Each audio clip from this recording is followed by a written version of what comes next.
This podcast was edited and uploaded by Uncle Geeb Productions.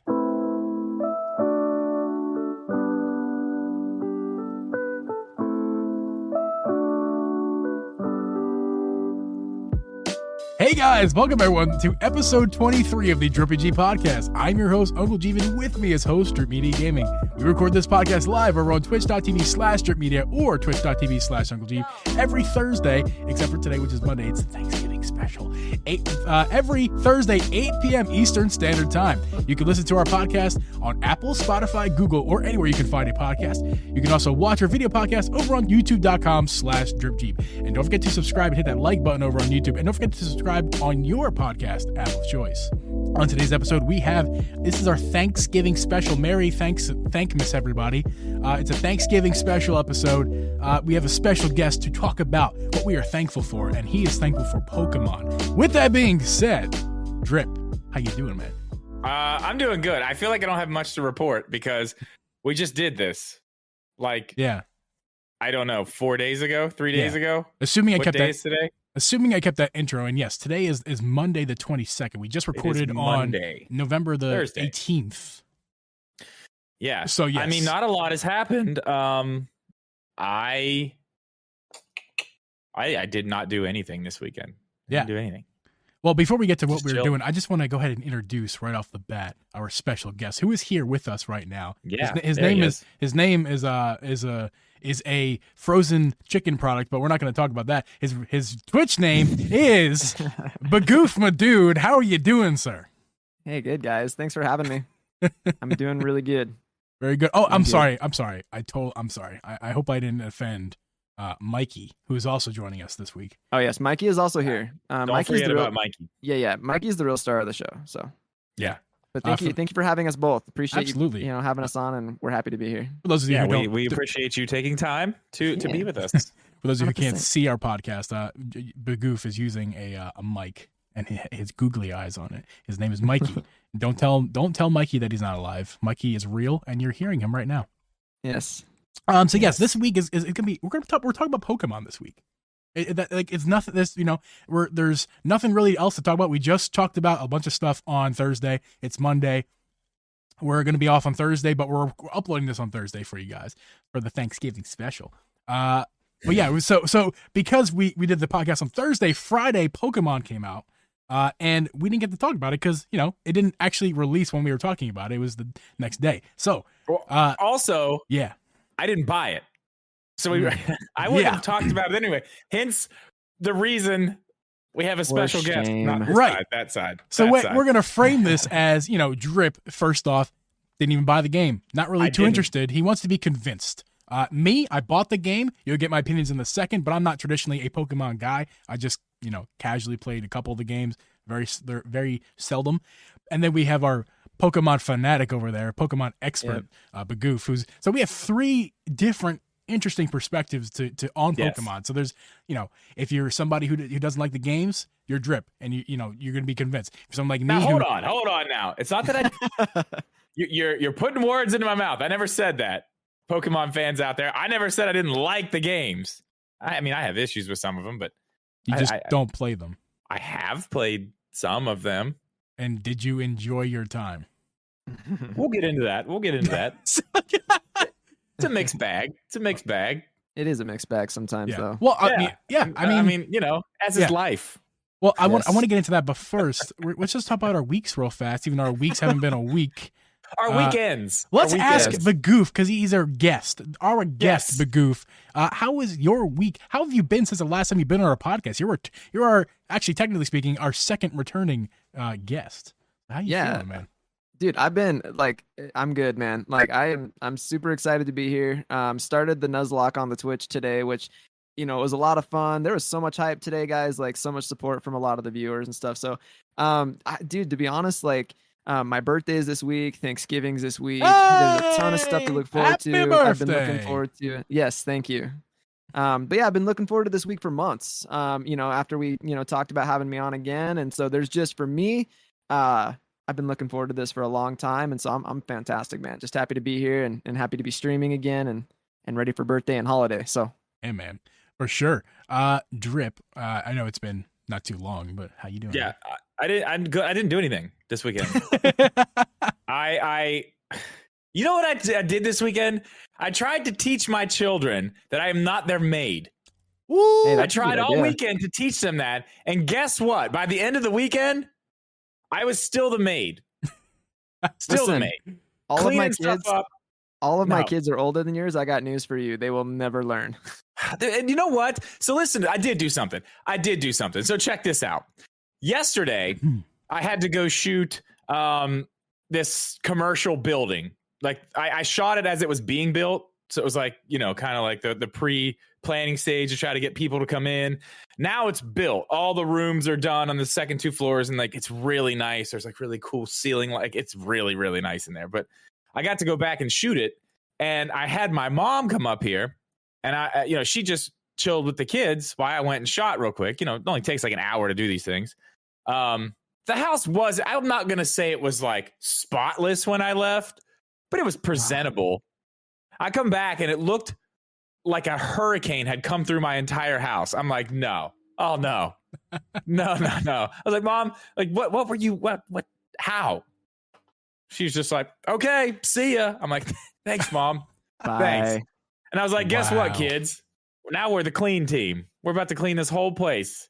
Oh, man, I had a team of pissed off little girls just stomping around my house yesterday evening. It was quite hilarious. But I was like, if you think I'm gonna clean all this up myself, you've got another thing coming here, children. We're gonna do it together. It's gonna be teamwork, and it's gonna be so much fun. And you're gonna love it. Yeah, they did not love it. It was not fun. But that was pretty much the only eventful thing that really happened this weekend. What was the tornado made of? What did they throw around your house? Dress up clothes. They got every single board game out of the closet, including Jenga. So, oh man, yeah. Did they even play them, or they just like play with them? No, they play Jenga until it falls down, then they're done. They got Candyland out, which whatever, that's fine, but it's still out. All the pieces are laying around. They have this other thing. It's like a tree, and then Olaf is inside the tree, and you do the little spinner. Yeah. It's kind of like, and then if you land on a snowflake, you got to put one on the tree, right? Yeah. And the weight of the snowflakes eventually makes the tree open, and Olaf pops out. Whoever gets him to pop out wins. So, when it goes open, all the things go everywhere. So those were, it was literally everything that was in the upstairs of my house that I don't own, that's theirs. It was all over the floor. Yeah. And oh my God. Oh my goodness. It was walking in. I was just like, But Goof is a married man with kids. You have kids. Me, not married, no kids. Mm-hmm. But I do have Abby, which is, and she can be a walking tornado sometimes. And let me tell you something. She's gonna hate me for saying that, but she knows it's true, and she'll agree with me. It happens. Also, but Mrs. Bigoof is in the house now. She's in the background. Hi, Mrs. Bigoof. Yes. Hi. Hi, how are you? Geeb says hi, Mrs. Madood. Yes. She's waving. Hi, Mrs. Bigoof. Is it Mrs. Madood? What does she prefer? Either's fine. Do you prefer? Okay. What do you prefer, Mrs. Madood? Let's get down to the bottom of this for once and for all. Oh my God! Everybody must know. Is it Mrs. Bigoof or is it Mrs. Madood? She goes like this. She's like undecided. She's like, we'll come back to that.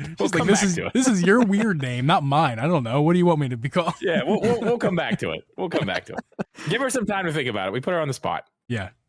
So I've been teasing Drip and Bigoof over here for a minute here about I have a gag here. It was gonna be a gag, and I think it's less of a gag now and more of just like a fun story to tell. So today was a half day for the kids. They have off the rest of the week at the school that I work at, and also Abby works at. So after work, she's going to be there. She's still at work. She's doing parent conferences. It's a half day for the kids, but for her, nice. it's a extended day where she has to stay. That's really fun. Yeah, she'll be home in like probably 45 at the earliest here. But so she's there all day. This is all day. She gets there at 7, leaves at who knows. But anyway, so at lunchtime the kids left, and that's also when I leave. And she was like, yo, can you get me some lunch? Like, I'm going to be here a while and I'm hungry. I'm like, yeah, oh yeah, sure. So I drop over to McDonald's real fast, grab her lunch. And while I was at McDonald's, I was like, hey, this would be a fun gag to bring this onto the podcast because it's a hot topic and it's back in season, my friends. I have with me a whole McRib. And something just fell upstairs. Sorry, the floor just broke upstairs. Yes, I have a whole McRib. It smells good. I think I need to take a bite real fast. Like the McRib is in season. I have one little matter. Tis the season for McRib. That's right. I'm gonna give you guys a nice. Actually, I can do this. F you guys. Here we go. Hey, it's the Geeb podcast now. All righty, here we go. Let me not spill any on my keyboard. And it's as sloppy as you would expect. Well, it's also like, you know what? It's also like 8 hours old. So I kind of get pissed when I get one and it's not sloppy. Like, what are you trying to short me? Exactly. Like, you shorting me on the sauce here? What's going on? Let's get all that goodness up in there. That onion, barbecue, pickles. I wonder how you guys feel about this. Like, how do you guys feel about a McRib? You're making me hungry is how I feel.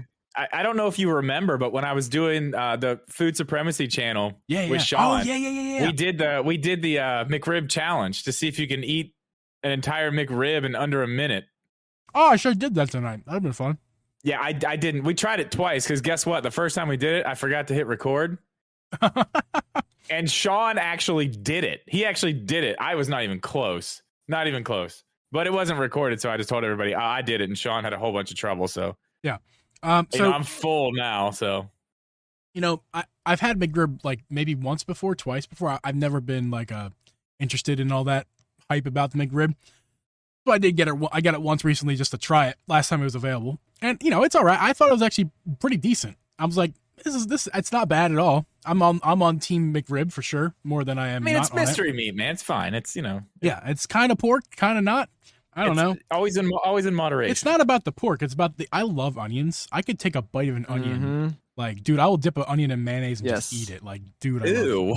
I don't know if I would dip it in mayonnaise, but like, dude, that's insane. Yeah, that's pretty gross. Sauteed onions are really good though. Like sauteed caramelized onions, but dude, like on stuff. Yeah. I don't know if I just eat an onion, but yeah, onions on things. That's a piece of flavor. That's a piece of the flavor puzzle you need. Yeah. On my burgers, I typically prefer like no lettuce. I prefer like extra onion. Like give me like a half an onion slice, like a half an onion on a burger. If you've got like onion rings on your burger, right? Like if you've got enough of them, it's almost like more crunchy, flavorful lettuce, right? If you've got enough of it, I agree. Onion rings? Are you talking about? You mean the rings of the onion? Right. Yeah, just like the rings, right? If you just pile on because it's raw, right? I mean, just raw onion ring. But yeah, you just pile it on there. It's like better flavorful lettuce. Like, exactly. That's too much. Okay, you guys, I'm out on this. No, man, no. Bigoof and I, we're on the same page here. Listen, onion is a piece of the flavor puzzle. You can't have too many of the same pieces, or the puzzle won't fit together correctly. It's a balanced thing. Each piece. Excuse me, what is so balanced about lettuce? It gives you that crunch, man. And I guess you can get it from onions, but if you have too much onion, you got too much onion flavor. Nah, I think it's overpowering everything. What if you like extra onion it's too flavor? Much. You can't just... That's almost as bad as Geeb saying he wants to bite into an onion and dip it in mayonnaise. Dude, I would not do that. That's another level. Yeah, I've never done it. Another level of onion right there. I've never done it, but I mean, I'm interested. I've never done it, but I'm like, oh man. Once again, we've got our 3 tiers. It seems like the last time I came on, right? We had the realist or whatever, but we've got our 3 tiers of individual, right? Always, we've got like the middle ground. We got the onion extremist over there with his onions, and then we got like the onion no wayist, right? Wayist though. I just want regular amounts of onion, like 2 or 3 little circles. Like, you know what I mean? Like that's not enough. 2 or 3 little ones. That's never enough for me. I've never been enough. That's enough. And there's a lot of onion on here, which is, I mean, there's a lot of onion on here. I mean, let me get back in here real fast. So, I mean, like, there's a lot. I don't know if I got a good picture last time. There's a lot of onion on this. Like, dude, it smells of onion, and it's 8 hours old. That's how you know it's a lot of onion. Yeah, like, there's a lot of onion. That looks legit. I mean, okay, but I'd probably pull a couple of those off. Oh, you baby! I probably would. You baby! It's a little too much. No, I'd probably never. Never. Anyway, so my weird gag is a success, but that's not all, because that was supposed to be all, but that's not all. So, grabbing her lunch today, they're letting this McDonald's is what, a half block away from the school, and it's dismissal time at this point. So it's also lunch hour in the area, in the town of the town of. It's Wakanda. very, very crowded at this McDonald's. This is not the town. This is not the town I live in, but it's real close. It's the town of Wakanda. Wakanda forever, but not spelled like that. Fun fact: people are very confused about Wakanda and Wakanda when they hear about Wakanda. Figure that sentence out. Hold on, it's the town of Wakanda. So you can get in. You know where it's at. I know. I basically live here. Here, as in like, okay, so I actually can't come to visit you because I won't be able to find it because it's a hidden city. You ride with me. I live. You can find it if you know somebody who lives there. Okay, I guess, if you're riding with Black Panther, outside, you can meet me outside. If you're riding with Black Panther, I'll leave the truck. We'll park the truck and then we'll drive in together. Yeah. I mean, if you leave a Black Panther, if you're trying to get there with Black Panther, it's not like, oh, where are we at, man? It's like he's gonna find it for you if he lives there. The same with me. I'm gonna get you there. Anyway, it's lunch hour in Wakanda. They got to eat their whatever they eat in Wakanda. But we're at McDonald's, so crazy, man. The area is busy, is what I'm trying to say here. And there's two little entrances. I'll try to draw this picture for you. There's like an entrance north, and there's an entrance on the east side. So I'm coming up the east side, and there's another guy coming in on the north side, and the way the drive-through area is closer to the north side. So here we go. I'm first on the east side, driving up the east side. And here comes a car coming into the north side, right where I'm coming in. I'm first, but the way it works is he's kind of closer to the line, even though I'm in the line. If that makes any sense, because of the way where it is. So for him, he has two choices. He can either drive in front of me or wait to see what I'm going to do. And usually people just drive in front of you because they're jerks and they don't care about getting their car hit because they want their McDonald's immediately and they want to be first in line before you, for sure. Or you can be. And that's also my choices too. I can do the same thing. I can either drive in front of him. It's my right of way. I'm already in line, but he's basically closer than me. But I'm already in line. He's supposed to get behind me. So what I decided to do to prevent, I've been to this McDonald's a few times. I decided to prevent this. I'm like, I just stopped. Go ahead. I think I just gave him like a. I'm not really like a too much of a hand waiver. I'm more like it's time. You may. A head nod. And I just kind of gave him the head nod, and he was like, he was kind of surprised. He was just like, oh, like, thanks, man. Yeah, dude, that's usually a place where it's like this could be, people could be getting out of the cars here. Like, yeah, this exactly. could be an issue. Exactly. Like, people you're talking about lunchtime. Mm-hmm. McRib. Hangry people, plus the McRib's back. Exactly. I mean, that's danger. And I mean, don't forget, it's Wakanda. It's dangerous over there too. They're throwing spears and shit at you. Like, I'm telling you, dude. Yes, they have weapons. They have armored rhinos there. But exactly. So, I mean, like, Thor could come out at any second. You have no idea. There's lots going on there. So I let him. There were alien attacks. I saw it once in a movie. I know. Totally. It's for real. Happened. And actually, I was here. It happened. I didn't know you lived there, man. This is news to me. So he goes through his line, gets his order. I go through mine, and I grabbed Abby's lunch, but then I grabbed a few extras. I was like, okay, I'm kind of hungry too. I'll grab some chicken nuggies and McRib. That's what it'll be. Well, I saved the McRib for this, obviously, as you can see. But I got the chicken nuggies for lunch, and I get to I ordered. I get to the window, and she's like, "Hey, man, you're the guy who ordered this." I'm like, "Yeah."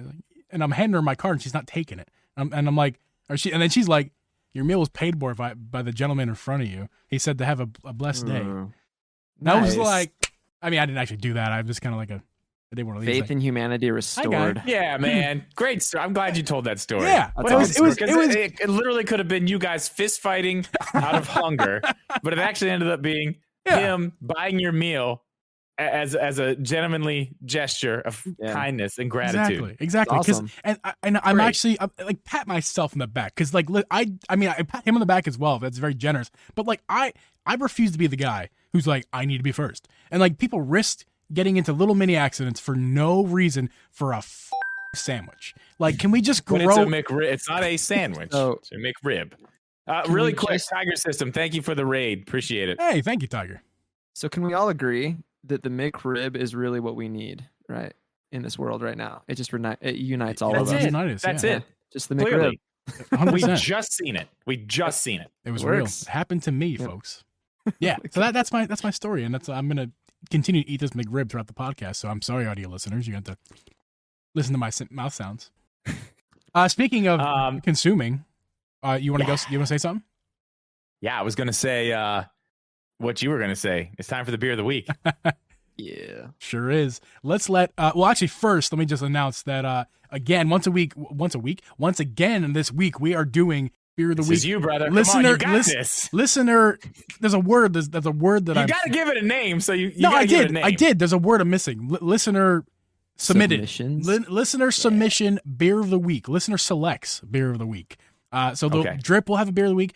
I will have a beer of the week. And a listener, you, the listener, can submit your beer of the week by going to our Twitter or just going to Twitter and adding at Drip Geeb on Twitter and use the hashtag the beer of the week, and just take a picture of your beer and a little description of what it is if you want. If it's not too obvious, let us know where it's from and everything like that. So we can talk about whatever name you want to be called on the podcast.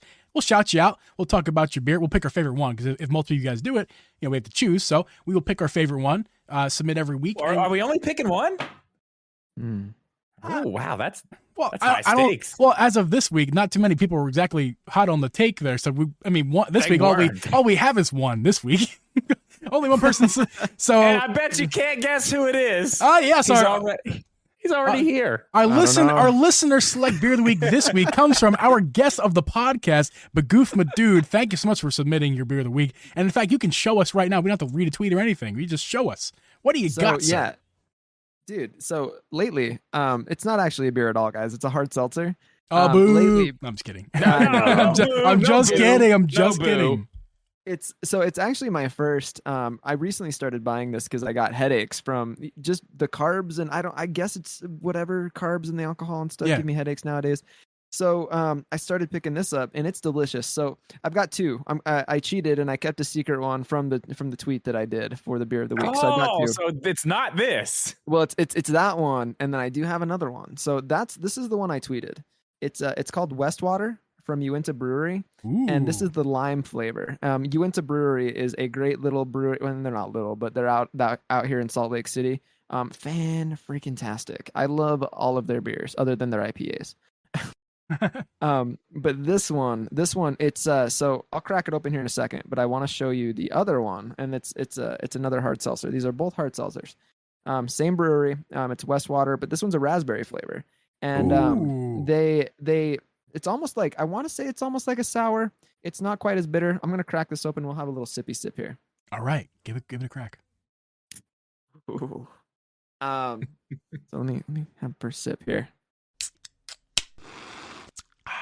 Okay, so right off the bat, it hits your tongue with the nice sparkle, right? Is it the classic seltzer? It's sparkle? very yes, classic seltzer sparkle. And it's almost, so it's in my opinion, the way that it hits me is it's almost like with a 7-Eleven, with a 7-Up Sprite kind of note. Okay. Very So it's just bitter enough to where it doesn't taste like you're drinking a soda. So it's, in my opinion, it tastes better than something like Sprite or 7-Up. I could sit and drink these all day because of how good they taste. If you guys don't mind, we'll do the second one. Not at all. Please. And I'll give you the notes. So this one here, they're both very good. And they're not too sweet, none of that stuff, but you do get the nice, I already cracked it open. It's okay. I have a sound effect I might add anyway. Yeah, add this one. But this one, if I'm not spilling it in my lap, this one's very, so it's raspberry, and it's very, like, it's not overpowering, but it's very, very, the raspberry flavor is very strong. And I wouldn't call this one sweet. You get that classic seltzer bubble on your tongue, right? It's just perfect. I would highly recommend this. Yes, very, very crisp. And then it's not, like, if you're not a fan of like overly sweet things like most sodas and stuff, it's perfect for you. Like it's got the right amount of flavoring, but to not be so overpowering that it's just like, I don't know, too sugary. It's delicious. Both of these are fantastic. Is there sugar content? Both of them. Is there sugar content in it? I'm curious. On the can. Probably not. I doubt it. I don't think so. If it's super sweet, I'm just curious. That's like the whole point. Is it like aspartame or something? I don't know. I don't think so. I don't see. I don't know how they. I don't know how they sweeten seltzers. I really don't. I don't know if it's sweetened at all, honestly. I think like it Oh. almost just tastes like, because it's very seltzery, right? Like you've got the base flavor of the seltzer itself. Oh, okay. But you know what I mean? But so for the most part, it's not really sweet at all. You just get a hint of like that. Oh, I got you. If that makes any sense. So Yeah. it's almost sour in that regard, where there's not it wouldn't surprise me if they didn't flavor it with any sweeteners at all. Right. Okay. It's you just get like the essence of whatever it is the flavor is. So when you drink this, like it hits the back of your tongue just like a raspberry does, but it's not overpoweringly sweet, if that makes sense. Very, very okay. good. Here's my question: is it raspberry flavored, or does it taste like an actual raspberry, or does it taste like raspberry flavoring? Dude, it's pretty dang close to actual raspberry. Okay, but see, that's what I like. Yeah, it's like, when you get something like a peach, like peach flavored something, and it tastes like peach flavor, but then you have some where it's like, it tastes like an actual peach. Like, I'm down with that. Yeah, you've got peaches, right? You've got actual peach flavoring, right? And then you have like something like peach rings, correct? Yeah, you know what I mean? Yes, that's exactly what I mean. Yeah, so like this tastes, it's like drinking flavored seltzer water that's not overpoweringly like sweet, like fake raspberry. It's very much like you drink it and it tastes like a raspberry. It's very close. It's so good. It's my new favorite. Very cool, nice. I need to grab mine out of here. Yes, Drip. You are very well. First up, Bigoof, awesome selections. Thank you very much. And very good. Thank you for participating in our Beer of the Week on Twitter. Appreciate Absolutely. it. And make sure you're participating on the next podcast. Tweet your Beer of the Week. Thank you, Bigoof. Guys. Drip, you're up. Okay. I went back to the well, man, to Dewclaw Brewing Company again with a new one. They had something new that I've never seen. Now, is this the Maryland company or am I mistaken? This is Baltimore, Maryland. Okay, same as last week. That had what I have last week, the strawberry French toast. Yeah, oh my God, dude. That was wow. Okay, so this one is the strawberry letter 23. Ooh. Sour beer here. Got a sour beer. It is this was a mistake. I didn't look at this because normally I don't do this. I heard you on the phone. Heard you on the phone earlier. Like you were like, Drip's getting lit. So it's not like crazy high, but it's 7.1% alcohol, which is come on, you baby. Higher than I should be having on the internet here. It says it's sealed with a kiss. The strawberry letter is. What else do we got here? I saw a little thing here. So we're looking at some fresh strawberries in here. Very good, very good. Sounds good already. That's pretty much it. It's just a bunch of fancy words around fresh strawberries. So I'm guessing this is just a strawberry sour. That sounds amazing. Everything this brewery has is fire. Yeah. All of it. Like, I have not had anything from them that I was like, oh, this kind of sucks, except the one. But that's just because it was not what I thought it was going to be. The glitter? It was supposed to be like a pumpkin flavored beer and it ended up tasting like Oktoberfest, which that's not pumpkin flavored. They said it was pumpkin flavored. So I don't know. I mean, I'm sure this is going to be good. Let's give it a sip. It doesn't like strawberry. Oh, wow. It smells like strawberry, straight up, like a strawberry. Ooh. It's 7.1. That's for damn sure. That's a good. Well, you're drinking Busch Lights all the time. When you drink a real beer, you're like, oh. Okay. Just like we were just discussing, is it strawberry flavored or does it taste like a strawberry? Yeah. I would say this one actually leans closer to strawberry flavored, but it's also got that sour mixed in there with it, which kind of brings it back to that real, you know what I mean? Like when you eat a strawberry like that, how it kind of has that sour. It's got a bite. Yeah. It's got that bite with the sour. So the flavoring is they kind of mix somewhere in the middle there. And it's, it almost tastes like a strawberry, like, this is hard to explain. It's kind of like a carbonated strawberry smoothie. Kind of what this tastes like. Okay. But it leans towards really strawberry flavoring, not towards strawberry natural. Yeah, it's closer to flavoring than it is actual natural strawberries. But like I said, the sour kind of brings it back the other way. Right. It's very good. I mean, again, if I was choosing, do I want strawberry flavor? Do I want, actual strawberry? I'm picking actual strawberry, but this is pretty good. I'm not complaining. I need to be very easy with this though. you've got me curious. So on a scale, if you had to rate it, like on a scale of like 1 to 10, where does it fall? I mean, we don't usually do ratings because we don't really want to, all these beers are pretty much good. I know. Unless they're it's really really bad. good. I mean, it's an I'm invested. That's why. 7.8. That's good. Ooh, that's a great rating. That's good. Yeah. Just out of my own curiosity. Almost. It's up there. The It's rating up is there, almost yeah. as high as the alcohol content. Yeah, you know what? I'll give it. We'll drop it down. I'll give it a 7.1. Oh, okay. Should have said anything. just to keep You're it reminded of the alcohol content. Yeah, we'll yeah. It gets docked a little bit for that. I'd like it to be a little bit lower. I don't need my beers to be high alcohol content. I just don't need that. Oh, me either. But what I find is looking for more of the, we'll just call it exotic beers I have recently. A lot of them, most of them, very high in content. Yeah, I will say this. The one I wanted to buy, oh my God. I don't even know what flavor. I have no idea what it was. The logo alone, I was like, oh, I have to get this. The logo, it's like an album. It was from Rogue, but it was like a wrestler jumping off the top rope, right? And he was doing an elbow drop, but he had like long white hair and a Santa beard and a Santa hat. So it was supposed to be Santa. Like, it was some Christmas flavor. It was probably some spiced something or other, but I was like, oh my God, that's it. But it was like 10% alcohol. I was like, nah.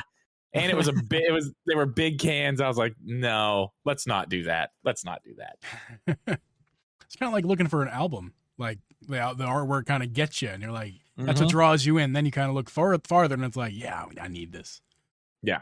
But yeah, this one's pretty good. What do you got, Geeb? Well, it's not a Miller Lite, which is what I've been drinking in pregame with to get down this delicious McRib.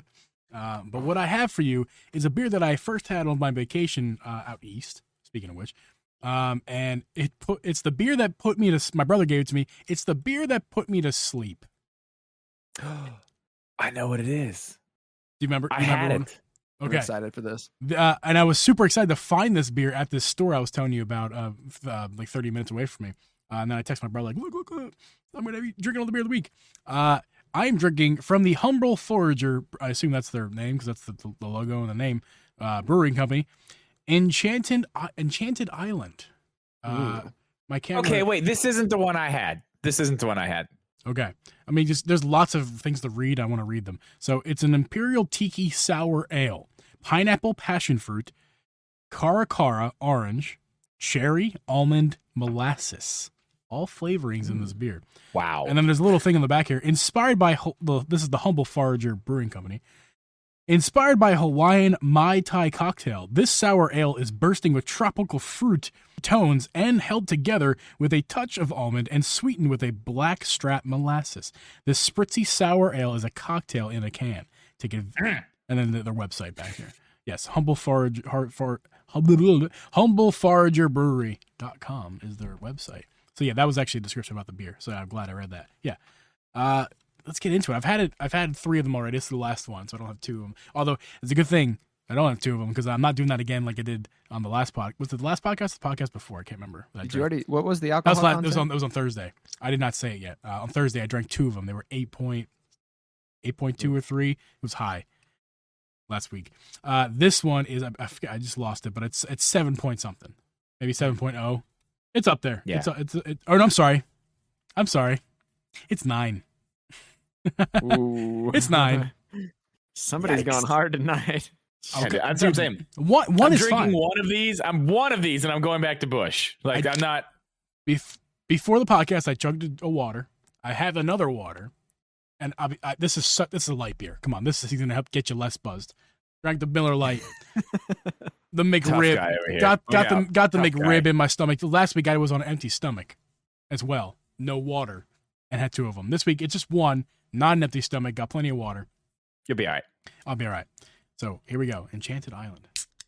Just spills everywhere on my desk. I hate when that happens. That's what happened to me. So what hit you first? So I tasted this and smelled it the last time. I guess it must be the combination of things. It smells like grapefruit. Mm. See, I'm good with that. I'm invested. I'm invested. I like grape. I'm one of the few people I know that's like, yes, give me a grape. I will just eat a grapefruit. Maybe when you mix all these things together, particularly maybe the pineapple passion fruit and like cherry almond, maybe that just makes grapefruit. I don't know. But I can't, maybe, actually, maybe it's the orange. The orange kind of gives it the grapefruitiness. Cara orange. I never had that before. Maybe that's a grapefruit. Cara is very good. Never had it, but I have never had it either. Sounds very tropical. I've drank it many times. It's very delicious. I've never eaten one, but I've had it in liquid form several times. So the almond notes are coming through in my nose. I get some almond. Let's take a sip. So smooth. A bit of bitterness on the sides of your tongue, sweetness on the front, sweetness in the back. This is like, if I was at a tiki bar, like this, and out of a coconut, I want this. Ooh, okay, it's that. Okay, you're. Give me those fruits again. We got pineapple, passion fruit, cara orange, cherry almond. So it's one. It's not. I'm sorry. There is a comma. Cherry, almond, and molasses. I was gonna say I don't know if okay. I'm a dyslexic. I have a hard time reading. Yeah, you got it. You're fine. You're totally fine. Yeah, this is an absolute delight. There is nothing wrong with this. And this beer, let me tell the story real fast. My brother gave it to me. I was on vacation, super relaxed. He's like, yo, try this beer. It's delicious. I drank it, took like 3 sips, and boy, that was the best nap I had on vacation, let me tell you. And I woke up and drank the rest. Nice. Warm. But man, this is warm, but it still tastes amazing. Oh man, so good. So good. I want to drink more, but I feel like we need to get on with it. We're talking about Pokemon this week. Yes. And Pokemon Brilliant, what's it called? Brilliant Diamond and Shining Pearl, as I belch from my McRib and my beer. Pokemon Brilliant Diamond and Shining Pearl came out on Friday. It is now Monday, and I think Bigoof and I have got a chance to play it, and Drip has decided he's not going to play it. So I've watched it. I guess what? I watched Bob Wolf play it like Thursday night late, like I guess Friday morning. And even watching that, I was like, meh, I don't know. And then I watched you play some today, Bigoof. I saw that, which I was more interested there because you were making this game that I don't quite understand, but I like it. Let's just, before you guys even get into your thoughts on this, I just want, with me not buying it, I just want to say this. Here's my reasoning, okay? And you guys can go tell me why I'm wrong. I watched Bob Wolf play that, and he was playing from the beginning of the game, okay? I played Let's Go Eevee. It looked like it was the same exact game. You go here, you talk to this person, you do this. You go and you talk to this guy. They give you the Pokeball. You pick the Pokemon. I was like, I've played this game. I've played this. So even right there, I was kind of like, I don't know. I just don't know if I need this. So tell me why I'm wrong. Bigoof. So the funniest thing about that is you want me to tell you why you're wrong, and the I'm not going to, because that's the formula, dude. Like, that's what it is. So that's the formula. You just, especially with those older ones, like I would say Gen 1 through 4, you would get a lot of that, where it's the same formula over and over and over again, except for the only real difference is that they're introducing new Pokemon. There's, sometimes like slight mechanic changes or stat changes or whatever else, but largely you're not necessarily wrong. Yeah, I mean, that's it, man. It's the formula, especially for those, like, I would say anything Gen 4 and earlier. That's the formula. That's what's happening. So one more question before, because I want to hear what you guys think about this game. I have one more question. This game specifically, is there any little thing that's changed in the formula of this game that's special to this game that the other ones don't have? So Geeb, you're further than me. I mean, yes, there are, but like, I mean, let's let Geeb. Jeeb's actually further than me in the game.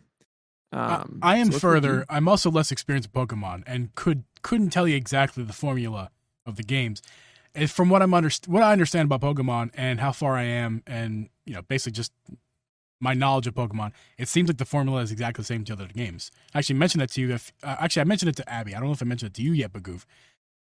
Or Drip for that matter. It feels like to me that I agree with Drip. I disagree with how he feels or how I feel about it. Like, my opinions about how I feel about the formula is different than his. But as far as his assessment, I assess it the same way. It is, you go here, you talk to this person, they gave you something, you go run this way, you get a cutscene. Here's go pick your Pokemon, and you get this, run this way, enter this house. My computer just made sounds, making sure that my audio is still fine. You guys can still hear me? It's fine. Yep. Yeah, we can hear you. Yep. You're still recording? Yes. Okay, good. So yeah, the formula is roughly the same. Roughly, I think it's exactly the same. It's kind of, to me, it's like you said, Drip, Let's Go Pikachu and Eevee. I played Eevee. It's the same game, roughly, but it's better in every way. Way. And I have a list of certain things here. Everything about the game is better. Now, you got to remember, Drip, that this is not a new game. So they're remakes. Yes. So, of course, it's going to be the same formula. I understand that, yes. If you were expecting something different. My question is, like, this not this particular remake of this game. I just mean, is there something that sets this game apart? Like, that's difficult for me because, if we're talking Black and White specifically, no. Black and White and Gen 5 is the epitome of Pokemon for me. So, if you want to know what I believe to be the best Pokemon games in existence, it's going to be anything from Gen 5. That to be said, though, there is a lot that does set these apart as far as, so one of the things that you'll see, especially, Diamond and Pearl, because at this point we're just talking about Diamond and Pearl. These games are pretty direct remakes of the original Diamond and Pearl games, whereas in the past we had Omega Ruby and Alpha Sapphire that brought new features to Gen 3 Alpha and Sapphire, right? So these do bring small enhancements to Gen 4, but nothing major in that respect. Like, to answer your question, not necessarily. They don't really bring you anything that Gen 4 didn't bring you anyways. But I will say that there's some of the most interesting Pokemon to date exist in Gen 4. You have evolutions from Pokemon that already existed in previous generations. One or a couple that come to mind. Sorry, guys, I'm belching because of the beer. Yeah, same deal here, dude. Hey, it's fine. That's a regular thing on this podcast. Have you listened to our podcast before? Yeah, I'm trying to hold it. I'm trying to hold it back. But some of the things that that's really strikes me is it gives us the opportunity, especially as Pokemon fans, to experience those again, even though they're in current games as well. So you've got Pokemon like Magmortar, or there's Electivire, who are evolutions of Pokemon that existed in previous games. And it's just the feel, you know what I mean? That's what I would kind of go back to. There's enough in this game to entice new players. But really, honestly, like, this is a game, in my opinion, for the diehard. This is a game. This isn't like Let's Go Pikachu and Eevee. This isn't like Let's Go Pikachu and Eevee. They fully admitted, and it's not even an admission. Their goal with that game was that they wanted to attract new people by including elements from Pokemon Go. Me. Yep. And that's the thing, and that's why from my understanding, it worked for you a little bit, correct? Yeah, I honestly enjoyed Let's Go. Yeah. Alex from Switch Corner is in the chat saying Let's Go was a bad representation of the series. Yes. Maybe it is, but I still kind of liked it. But that's what's interesting is I would also agree with Alex. I would agree with Alex on that. I cannot get through Let's Go. I wouldn't say that I hate those games, but like it removes everything about Pokemon that makes it Pokemon. So like when you're battling the Pokemon to capture them, all you're doing is throwing balls, but it eliminates the difficulty of, like, I don't know, everything that's fun about it, at least for me as a Pokemon fan. But I understand that. But I have to look at this from the perspective of somebody that's not like me, in that I'm a diehard and I'll just sell, like, I'm essentially like a Pokemon fanboy. I'll sell whatever they give me. I'll fully admit it. But so for someone like you, I mean, I don't know, like, if the game were given enough chance, for like a newcomer, it does seem, now I haven't made it this far in the game yet, so like I do want to say that with a caveat. I've been very busy with life stuff outside of gaming and streaming and all of that stuff, so I haven't really had the chance to sit down with the game. But what I will say, I mean, like Sword and Shield. Let me bring Sword and Shield. That's the other one that I've played. Yeah. Like actually taking time, like put a lot of time into. It was Yeah. Let's Go and Shield. So I'll take this back to Sword and Shield, and I'll say this, and I said this the last time we were together talking about it. Sword and Shield is the most fun I've had playing a Pokemon game since Gen 5. And Gen 5 is unequivocally my favorite generation, and that's Black, White, Black 2, White 2. So Sword and Shield is the best in my opinion since then. But that's not saying much because the bar isn't set very high.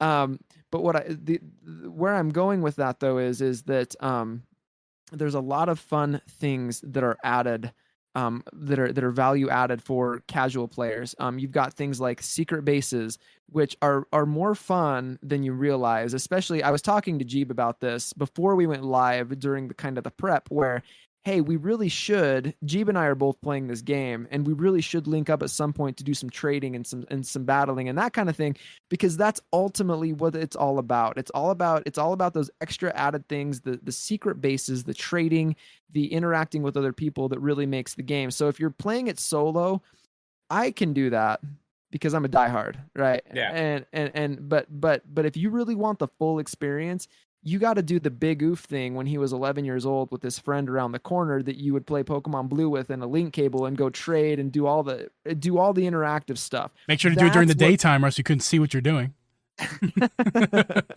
Out in the sunlight. Yeah. But my point is if you're a casual and you're not using all of those extra little added features like the underground, it's called the Grand Underground now on Brilliant Diamond Shining Pearl. If you're not using the Grand Underground, if you're not utilizing trading, if you're not, having even casual battles with your friends, you probably aren't going to like it. It might be boring to you. But those things, those things are the things that sell even me on the game at this point, as a nostalgia, someone that's looking for like a nostalgia trip.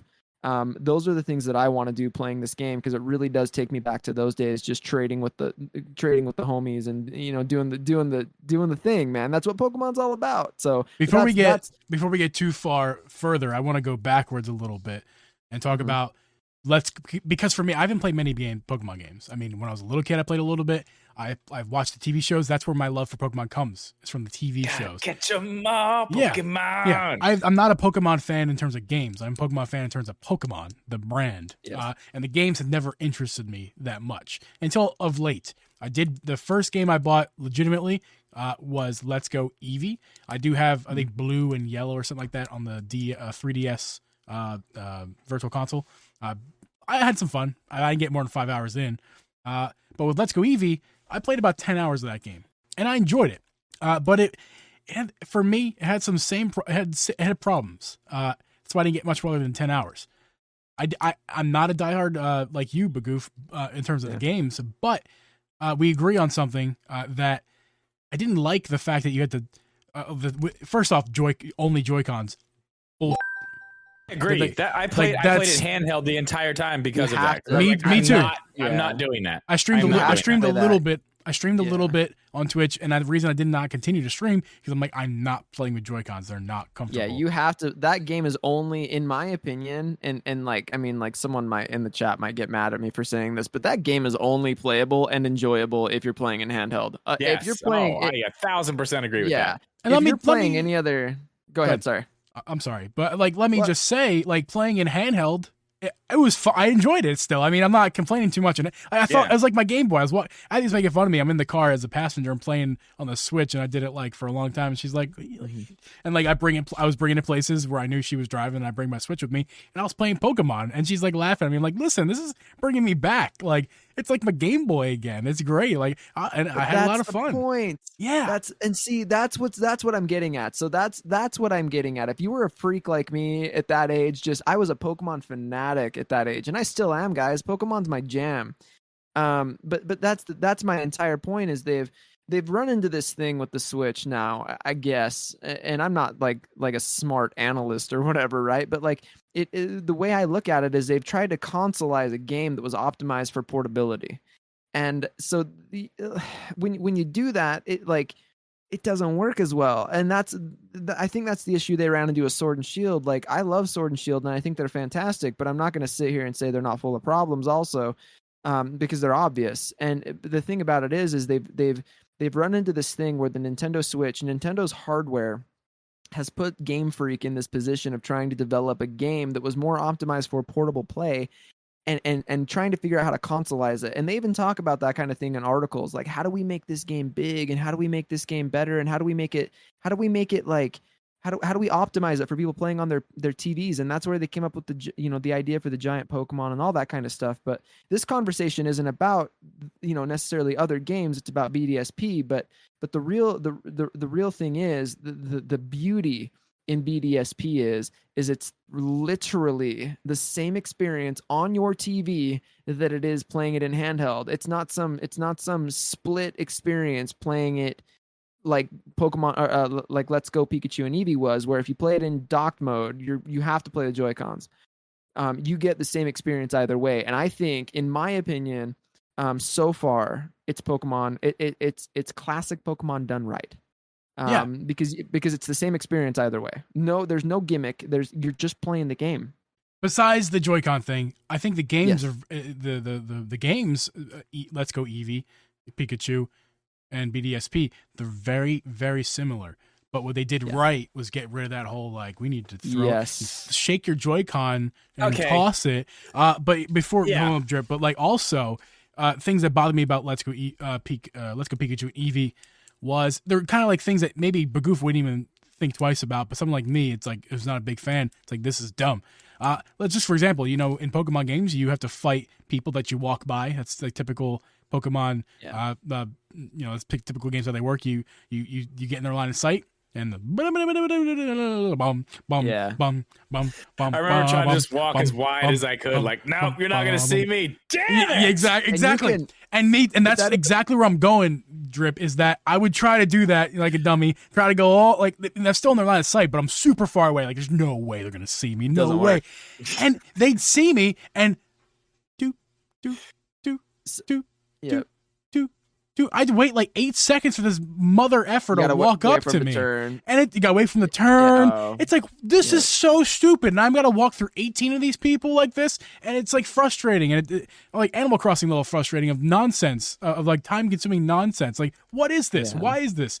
And this game, BDSP, kind of fixes that in a way. Not totally. They still walk up to you, but they're much faster. And I'm like, I know they thought of that this time. They did that on purpose, because that was a train wreck in my opinion. Like, it's so annoying. That's the other thing too that's interesting. So the funny thing is Pokemon fans know this. Like back in the original Diamond and Pearl days, I know for a fact they've taken those kinds of things into consideration with these remakes, because it was such a major sticking point with the original Diamond and Pearl. Those kinds of small things that, like, you might not really think about, but it's like, this annoys me every time it happens. And I might not even be able to put like words on it. I've got one thing actually with BDSP I've been playing Shining Pearl on my own time, like off of stream. Okay. And I do have one thing that's just like that they did not take out of the game, and we'll get into it later. But the interesting thing that you bring that up, and it's little things like that though that can take away from the whole experience. So back in the day when Diamond and Pearl were originally a thing, if you guys look it up, one of the things that was fans like major complaints about the game was if you took a ton of damage, your HP bar would just deplete super slowly. Yeah. It took forever. And they didn't. One hit, but then you have to watch it just. Yes. That's annoying. It took forever. So they actually fixed it. So back then, that was before they were like patching games, right? So like, they probably had the ability to patch that cartridge, I would imagine, but they didn't. And so what they did, the way they patched it, was essentially with Pokemon Platinum. So the funny thing is playing through Diamond and Pearl, like way back in the day, you might have noticed that little thing, but it's still Pokemon. So you're just playing it, and it's a minor annoyance, but you just put up with it, But then when Platinum comes out, and you realize, holy crap, that HP bar has been moving down at like a slug speed this whole time. Like it back in the day, playing Platinum made Diamond and Pearl almost unplayable. So it is important to have those kinds of fixes, kind of like Geeb says, over. And I think they did. I think they took over Let's Go Pikachu and Eevee. Like, if you liked Let's Go Pikachu and Eevee, I genuinely think that you'll like this game. And I don't know if this conversation's about selling a casual fan. Oh, it is. You're selling me. This whole thing is selling me. What do you got? I mean, would you agree, Geeb? Like, would you agree with that? Like, if you liked Let's Go Pikachu and Eevee, you are going to love this game. 1,000%. 1,000%. Really? And yes. I have reasons why. This is kind of the meat of what I wanted to talk about. Why, if you're a fan of Let's Go Eevee, I am. But I have issues with it. You need to buy this game. That's why, Drip, I'm so surprised you didn't want to buy this game, because I knew you kind of liked it, kind of like me, where I kind of liked it, kind of didn't. I could take it or leave it. This game is an upgrade in every way. Another thing, to go off of like the little patches, if you will, from the previous games, another thing that bothered me about Let's Go Eevee and Pikachu is that when you were in like those, I'll just call them cutscenes for what it's worth, the dialogue takes over and you just kind of press A over and over and read. Mm-hmm. You talk to them, and then it was over, and they had to walk away from you, and then they walk away slowly, janky, like robotic movements left and right, and then the screen go black. You hear a little sound, and then they come back, and they're gone. They're disappeared, even though they were on the screen a second ago. I'm like, we're playing. This is a game that came out, recently in this day and age, and that's the effort they put into it. I think that's really Pokemon, that is not. I was gonna say that's the whole thing. When I did my video on Sword and Shield, like one of the things I said, like I go to this tree, I shake this tree, falls out of it. And then it just goes through the ground. It's not on the ground. It's gone. It just went through the ground. Why? Why? Yeah. I can pick it up in Animal Crossing. Why can't I pick it up in Pokemon? It's funny. It's funny, like talking to, so, I think the last time and in conversation, sorry, I didn't mean to interrupt, by the way, but so in conversations that we've talked about Pokemon like this before, it's really funny because those are the small things that like more casual players will notice, that like guys that will just buy it because it's Pokemon just look past. You know what I mean? Like, I honestly don't see that stuff. It's just like, all right, I just right. Well, dude, I'm the same way with Zelda stuff. I'm the same way.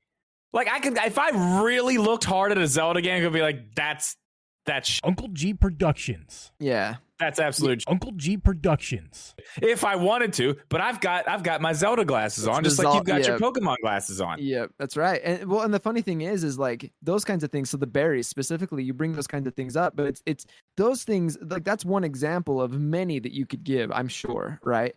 Oh yeah, I've got a list. Yeah, and that's the thing. The funniest thing about that is I just need those berries.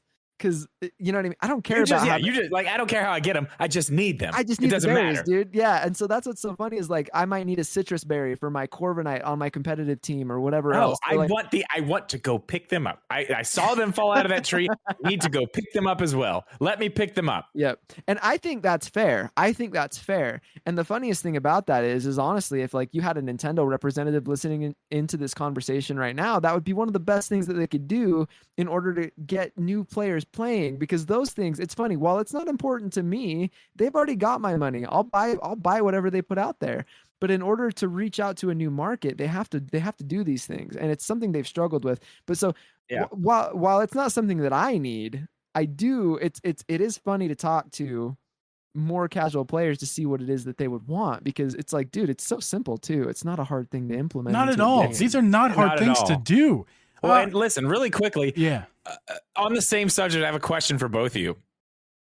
You can answer in whatever order you want, but I want to know, now that you've played the game, how do you feel about the graphics in general? Just the presentation of the Let's game. go to Bigoof first. No, let's go to Bigoof first, because your opinion, you're skewed because you don't care.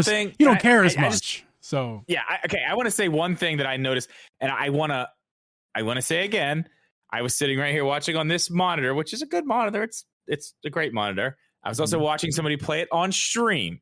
Again, it was Bob Wolf the night that it came out. I just saw that he was playing it. I was like, I want to see what it looks like. Yeah. And I did notice in the chat, a lot of people were saying it looks blurry. It looks blurry. Why is it so blurry? And I was like, is it actually blurry, or is it because like, is it just the stream, or is it actually blurry? That's kind of why I'm going with this. And follow up to that, after you're done with that part, I want to know how you feel about the fact that it looks completely different like the people look different. Is that a big deal to you? The chibi graphics? Yeah, like, well, not even that. Just like you got that at one point, but then you go into a battle and it's the same people, but they look completely different. Yeah. Okay, so did you want me to go first, Geeb, or yes, do you want to go ahead? I would like you to go. You're my guest. Two-part question. Go. Okay, so to address the first part, dude, okay, I haven't noticed any blurriness. And the only spot that I've noticed blurriness is in caves, where it's intentional, where it's got that effect, kind of like Link's Awakening, the remake, like a depth of field effect. Yes, absolutely. So that's the only spot that I've noticed any blurriness. Other than that, the game is pretty crisp, in my opinion. That's my opinion, and I could be wrong. I'm not one of those guys that's like, I'm a Nintendo fan. You know what I mean? I don't really. No, I'm with you right there, 100%. Yes. Yeah. I'm with you there 100%. I don't really look like, I mean, I have a high performance PC and all that stuff. I could play all those high level, like graphically challenging games and all that stuff. But like, I'm a Nintendo fan. And so like, I mean, I don't know. Like, I'm not the authority. I'm not the guy to ask like, hey, does this game look crisp? Because someone else is going to come behind me and be like, yeah, it's blurry. But I mean, it's subjective. It's subjective. It is. Yeah. But to me, so here's the thing. I booted up the game. And I was a critic of, okay, so it's a two-part question, but I'm going to kind of give it one answer. Okay. It kind of folds into each other a little bit. Mm-hmm. I booted up the game, and my immediate thought was like, wow, okay, so like, look at these backgrounds in the battle, in the battles. Look at the cutscenes, and then, I don't know, in my opinion, it's pretty dang crisp. It's, like the one thing that I'll say about, like, sorry, I'm gonna make a big circle, and then hopefully I can drive the point down the center. All right, we're here for it. So the one thing that I appreciate, I don't hate very many Pokemon games, and as a matter of fact, there's only one that I hate, and it's Let's Go Pikachu and Eevee. I hate those games. But the one thing that I will say about those games is they look incredible.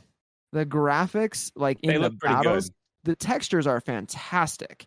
Like especially in like Pokemon the games. Scenes. Yes, for compared Pokemon to the games. yes, well, I mean, yes, Snap, but that doesn't count. Like the graphics in Let's Go Pikachu and Eevee rival Sword and Shield, and Sword and Shield are supposed to be what's the standard of the series at current time, even still with Brilliant Diamond Shining Pearl out.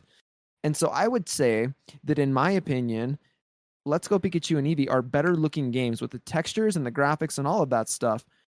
So barring that I hate them, they look fantastic. So they look really good. And I play Sword and Shield sometimes, and I'm like, man, I wish that I had the same textures as Let's Go Pikachu and Eevee, like in battles.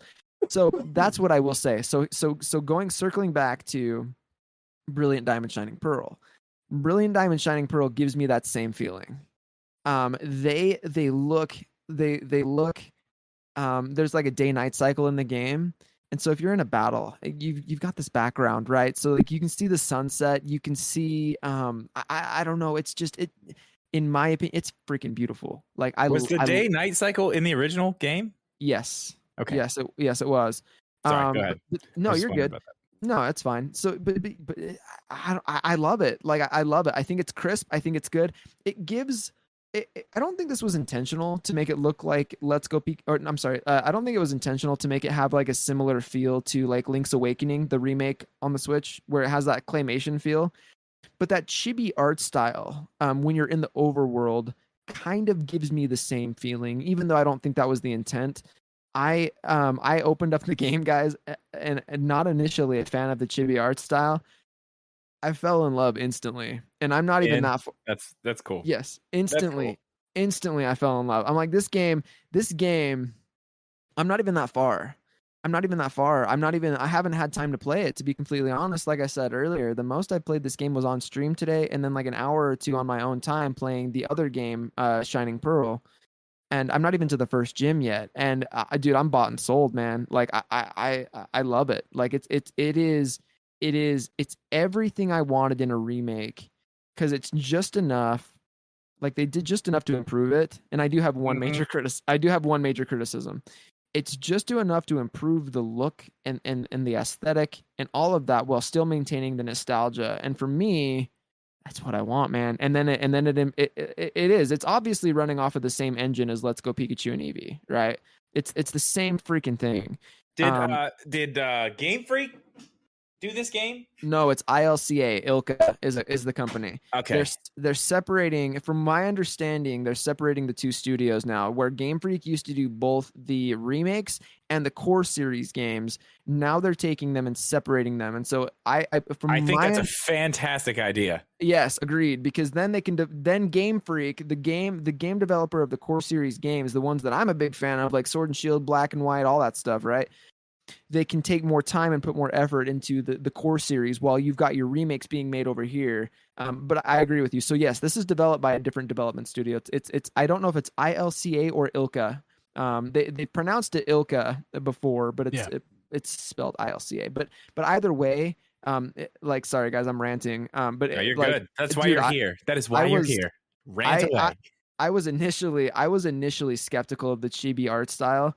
Like, dude, why would they do this? Because even like something like Let's Go Pikachu and Eevee, where your trainer is tall, your character, your trainer avatar is tall and he looks like relatively like normal scale or whatever, looks great. It's like, why wouldn't you just do that?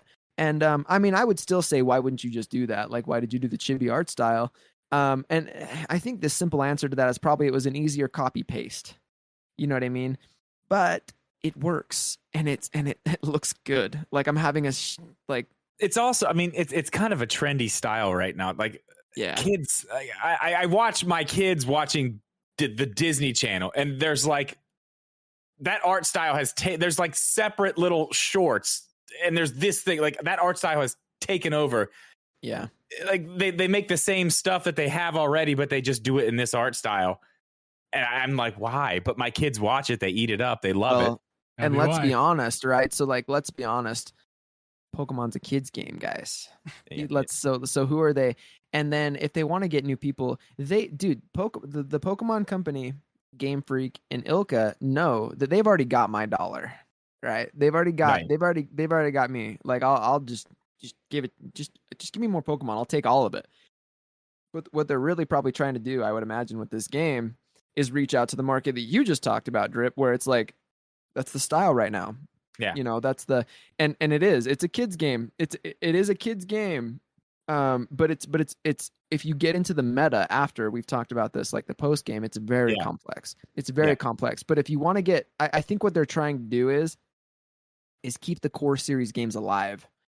And so in order to do that, they have to be able to attract a new generation of player. And I would assume that's what's going on here.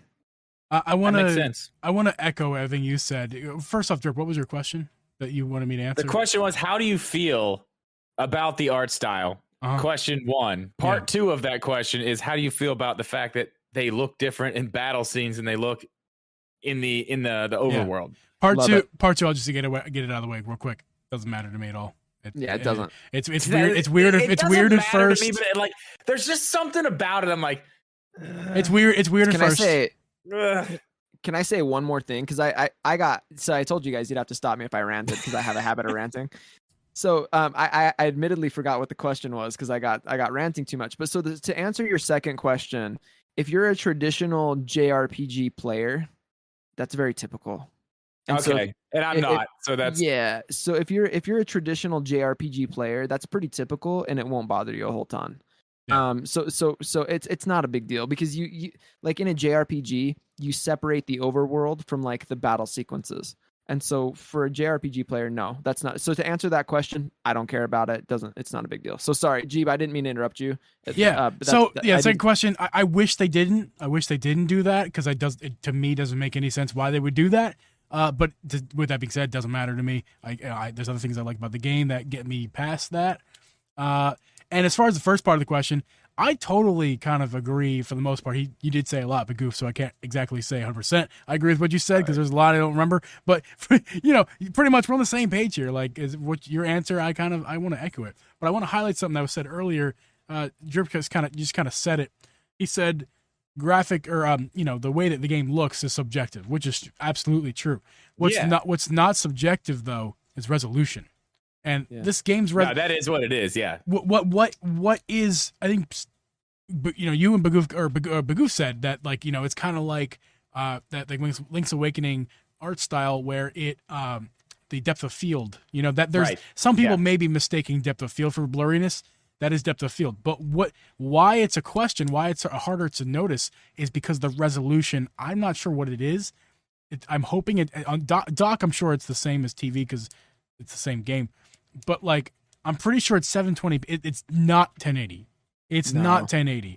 Might be 720. I'd be curious to figure out what it could be, like 640. Like it could be even lower. That's what I'm thinking people might be seeing as blurry, not the depth of field. It's for me. I wanted this. We said Animal Crossing earlier. I want to bring that comparison a lot because let's be honest, couldn't they just take the game of Animal Crossing and just substitute the content with Pokemon, and it would be run just as well as Animal Crossing? Like, there's nothing intensive about Pokemon that Animal Crossing doesn't already have. I mean, battle sequences could, maybe that'd be a little bit more challenging. But for the most part, I'm pretty sure, I'm not a game developer, but like, why can't these Pokemon games look more like something like Animal Crossing in terms of resolution and the way in sharpness? Right. Yeah. Well, the reason is because Bigoof said this earlier. Game Freak has been developing these games for handheld systems forever. Yeah. They're still trying to fit. Like, yes, they've got. Well, we have 3 that they've done, or 2 actually, because they didn't do this one, right? It's really 1. Okay, I mean, it's one. really it's really just Sword and Shield, right? Yes. Okay, so they're figuring this out. You have to remember, it didn't matter. That didn't matter at all on the 3DS. Because I mean, what was the screen resolution on the 3DS? It's like potato. It was potato. That's what it was. Yeah. It didn't matter. But now, I mean, everybody's pixel peeping like, I don't know there, I don't know there, and they're like, shit, we gotta you can tell they're trying. They're trying to figure it out. And I think as we go a little further and get a couple more games and I'm interested. I mean, just from what we've seen from Arceus, I know it's still not going to be like anything incredible. It's getting there though. You can tell it's like they're starting to understand what's important. They will get there. But it's funny that you bring that up because yes, like but that's how Pokemon's always been. They're always kind of designed behind the curve on that kind of thing. That's so weird. There. It's kind of like there's another company that was kind of like that. Who is it? Oh, Nintendo. Never mind. Go ahead. Yeah. But that's kind of the charm, I guess. I don't know. For me, it's kind of the charm because like I'm very much like guys. I mean, I'm very much like a traditional type of dude. I've been married for 13 years. I got 3 kids, all that stuff. And so for me, it's like, dude, Pokemon's a comfort blanket. You know what I mean? I like, got you, man. Yeah. I'm fine with the familiar. Just keep cranking out the nostalgia, man. Bring it on. Let's go. But I understand that doesn't appeal to new players. And so that, I mean, that's kind of the answer to that though, is that yes, I would agree with you. They're struggling. They I mean, that's what they said. Like Game Freak came out and said when they were doing Sword and Shield, it's like, hey, yeah, we're trying to figure out how to make this a console experience. Right. Yeah. Yeah. So it's going to take some time because the Switch kind of threw them a curveball in that respect. And I mean, overall, I think they've done a decent job of really giving us some pretty decent quality. Like Sword and Shield was what it was. Casual players, I think it was harder to get into, and that's understandable. But for the hardcore guys, like, dude, I'm telling you, Sword and Shield was the best thing since Black and White. I look at Sword and Shield and like people have said this before. This is not an original Geeb take, but Sword and Shield looks like a 3DS game blown up on your TV. Yes. Why? Yeah, it does. What let me ask you a question. Bigoof, has Game Freak, do they only play Pokemon games? They only play the games that they play. They've never played any other game in the world. Do they go like this? And they go, I've never seen a modern game past 2001. It's not that they haven't. We have the technology, but like as far as other games are concerned, this is my face. They've never had to deal with any of it. So Game Freak does. So they have developed other games other than Pokemon games. Man, what's the game called? It's called like Drill Dozer and stuff. They have developed other games other than Pokemon. But like I don't know, man. Like I don't think they got the blinders on. But we talked about this. I mean, I don't want to speak for Game Freak, right? I don't know. Like I'm the least qualified person you want to talk to about game development, right? But Drip and I are there. really high on that Yeah. ladder, so you got big competition here. Yeah. But if I wanted to make an assumption, what I would say is they're under an extreme amount of pressure. That too. You know, yes. That's Totally forgot about that. Yeah. That's what I would say is I know for a fact that it's a very small team. I know for a fact that Game Freak is a very, very small team. And for whatever reason, they have apprehensions against hiring new team members. I don't know what that is. I don't know. But like I do know for a fact that they are a small team. Smaller developer. Why? I need to interrupt you. I need to. Why? I don't know. Yeah. Why? I mean, it's the biggest I franchise in the world. Yeah. Why? Literally. Can we give them some resources? Literally Can we biggest in the world? Yes. Look at Nintendo's paying them to make this game, or I don't know how it works exactly, but like come on, Nintendo has resources. I'll tell you why. Nintendo has resources. Like get the Animal Crossing team in there. Get that game's great looking. I want to know why. Yes. Drip. You already know the answer why, Drip. Like you know why. Because it's gonna sell anyways. Not to go on a tangent, but that's why Mario Kart 9 hasn't come out yet.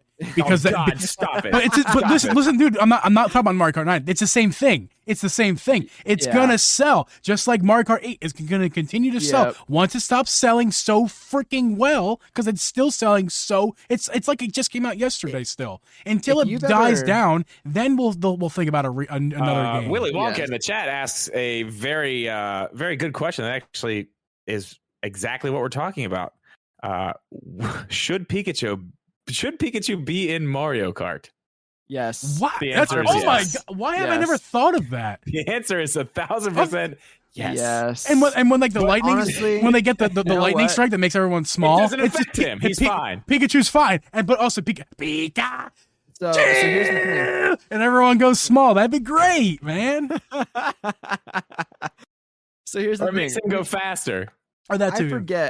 I forget what the recent chat was. I think it was one of Drip's recent streams or whatever, but Hero was talking about something in the chat, and I pulled up the Kylo Ren reference, and I was like, let the past die, kill it if you have to. I don't know if you guys remember that. I don't remember what we were talking about, but I remember it. I don't either. But like the thing is like, bro, Mario Kart's got to die at some point, and at some point you just got to make it Super Smash Kart and get it over with. Yep. That's what it is. Yep. Yeah, I did not want to go off Mario Kart tangent. I wanted to bring up the parallel. Back to what we were just talking about really quick. I want to say something. Yeah.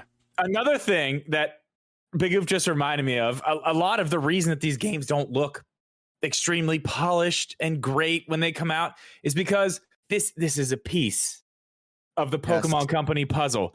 The games are this. You know, like you've got the trading card games, you've got the toys, you've got the TV shows, you've got the movies. All this matters. And there's no way in hell they're going to stop a movie from coming out or a TV show from coming out on time. Because of a delay in a video game. Because of delay. Yeah, you're not delaying that video game. Nope. Hell no. Get it out. These cards are going to make us billions of dollars, and you are not going to you're not going to put that in jeopardy by delaying this game. It will come out by upping the resolution by 100. You know, like you're not going to do that. You will not do that. Nope. See, and I don't know for a fact, right? Because I don't work at Game Freak, right? But if I had to guess, and we talked about this, I think last time, and if we didn't talk about it last time I was on, we definitely have talked about it in private since. But it's definitely like it's definitely it seems to be part of the reason why Sword and Shield didn't click and had like pacing issues and all kinds of stuff is because it just was rushed. But it has to be. What else would the problem be? But I don't know, man. Like having this other development studio, Ilka, do it. That can fix it. Like that can fix the problem. And honestly, like Brilliant Diamond Shining Pearl is pretty dope. It is, man. It's listen. Talking about going back to like specifically BDSD, or whatever the game's called. The two games together. BDSD. Like cutscenes they're nice. They're nice this time, and like I think I kind of already talked about that. Like the black screen on Let's Go Eevee. They don't do that. This one it just kind of flows right through. Right after the cutscene, they leave, and then you can walk. There's no black screen. There's no real jank side to side walking. There's a little bit. They still do that jank walk side to side, but it's less jank. And that's all I wanted. Less jank. The graphics they're good looking. Like they're and it's the resolution's low, but I think it's just as good or better than Let's Go the Eevee and Pikachu. I really do. Yeah. The music, You said it on your stream, and I was like, "Yeah, man, the music is so much better. It's so good. They thought about it. It's like they thought about it." Before we get too far away from what you said, you have to remember this too about the resolution. I mean, tell me a game that I know one. I can think of one off the top of my head that runs 1080p and docked and 720 in handheld. Yeah. Like Mario Kart. No, it's Cruising Blast. Mario Kart. Cruising Blast runs 720, 1082. That it's most games don't run that. So actually, I'm Mario not Kart's holding that against this game. Yeah. Mario Kart's like less than 1080. And the reality is docked, right? The reality is BDSP is a slow-paced RPG. It doesn't need that high resolution. But there's no reason why it should. No, we don't. Why are we playing modern generation computer games? We don't need to play games at 8K. Yeah, but we can. Why? I agree. At the very least, we could everyone has a 1080p TV at least. Most people have 4K by now. So why is our games running at 640p on our TV? It's not that it needs to. It's that get up with the times. Yeah. The times have changed. This is not 2006 anymore, where most people are using a square aspect ratio at 480. Where looking at a 640p widescreen would be 15 years ago. It's not 15 years ago anymore. We don't need any of this. We don't need this podcast. Why are you listening? Get rid of your phone. Let's go to cabin. No internet. No toilet. We don't need any of this. It's not. I hate that argument of. I hate the argument. I hate the argument of we don't need this. Listen, you're in a first world country. Accept it. Who is this guy? Look, I'm going on a rant.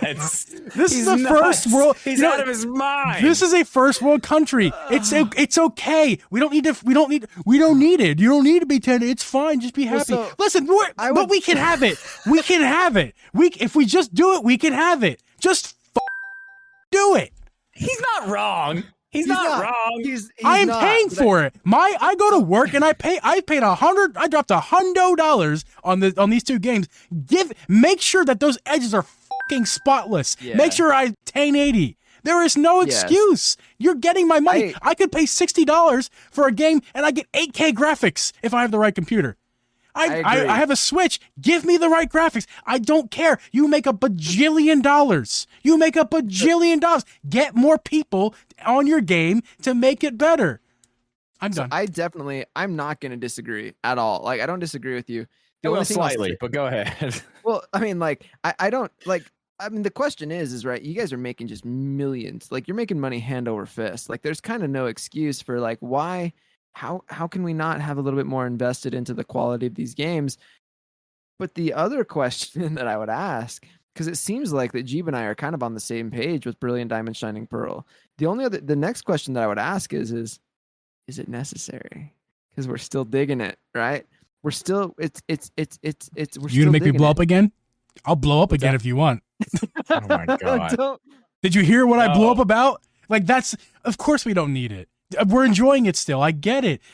We enjoy playing retro games. We're in a nostalgic culture now. We go back and we play our retro games. Does it matter? We remake everything. I mean, we make it. Do we need to play those games because we have modern games? No. Go.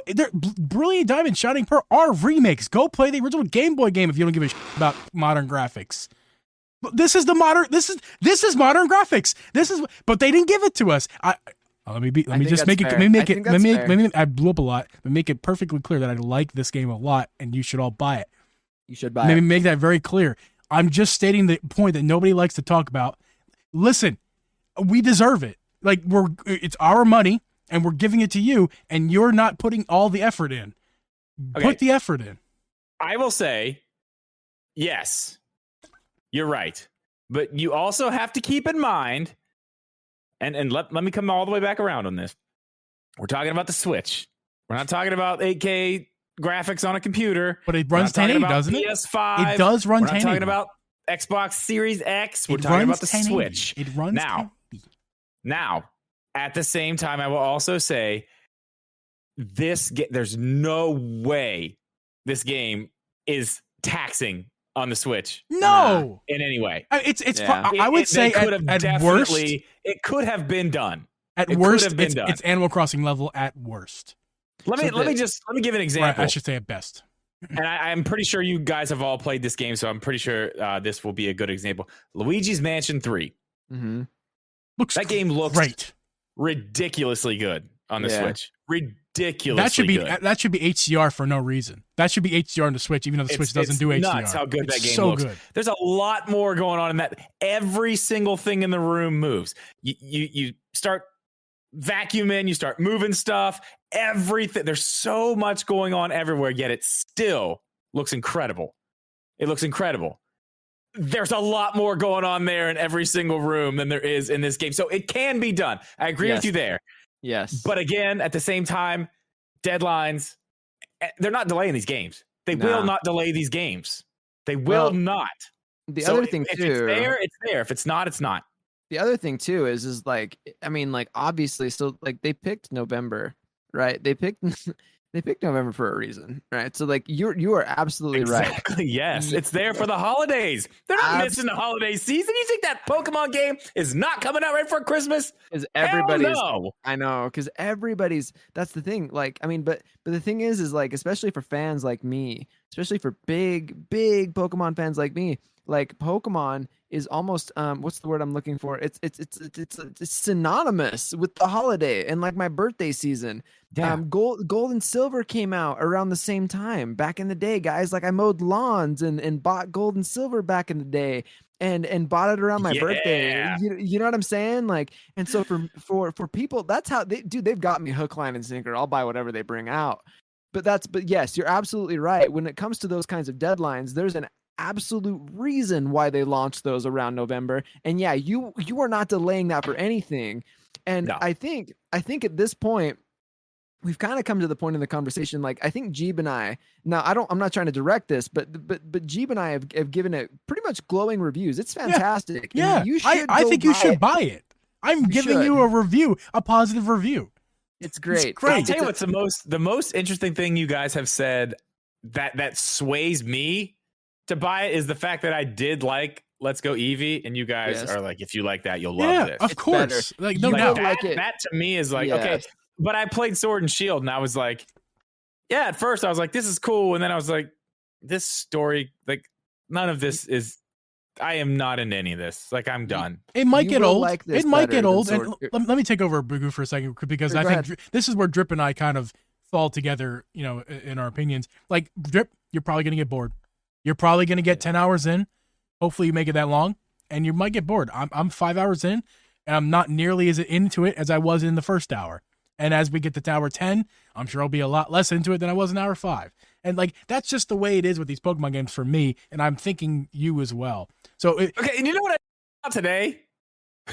Because I knew we were having this conversation, and I just found out something this morning. I don't know if I've told you this, but I've recently watched a few of the Studio Ghibli films, the anime studio.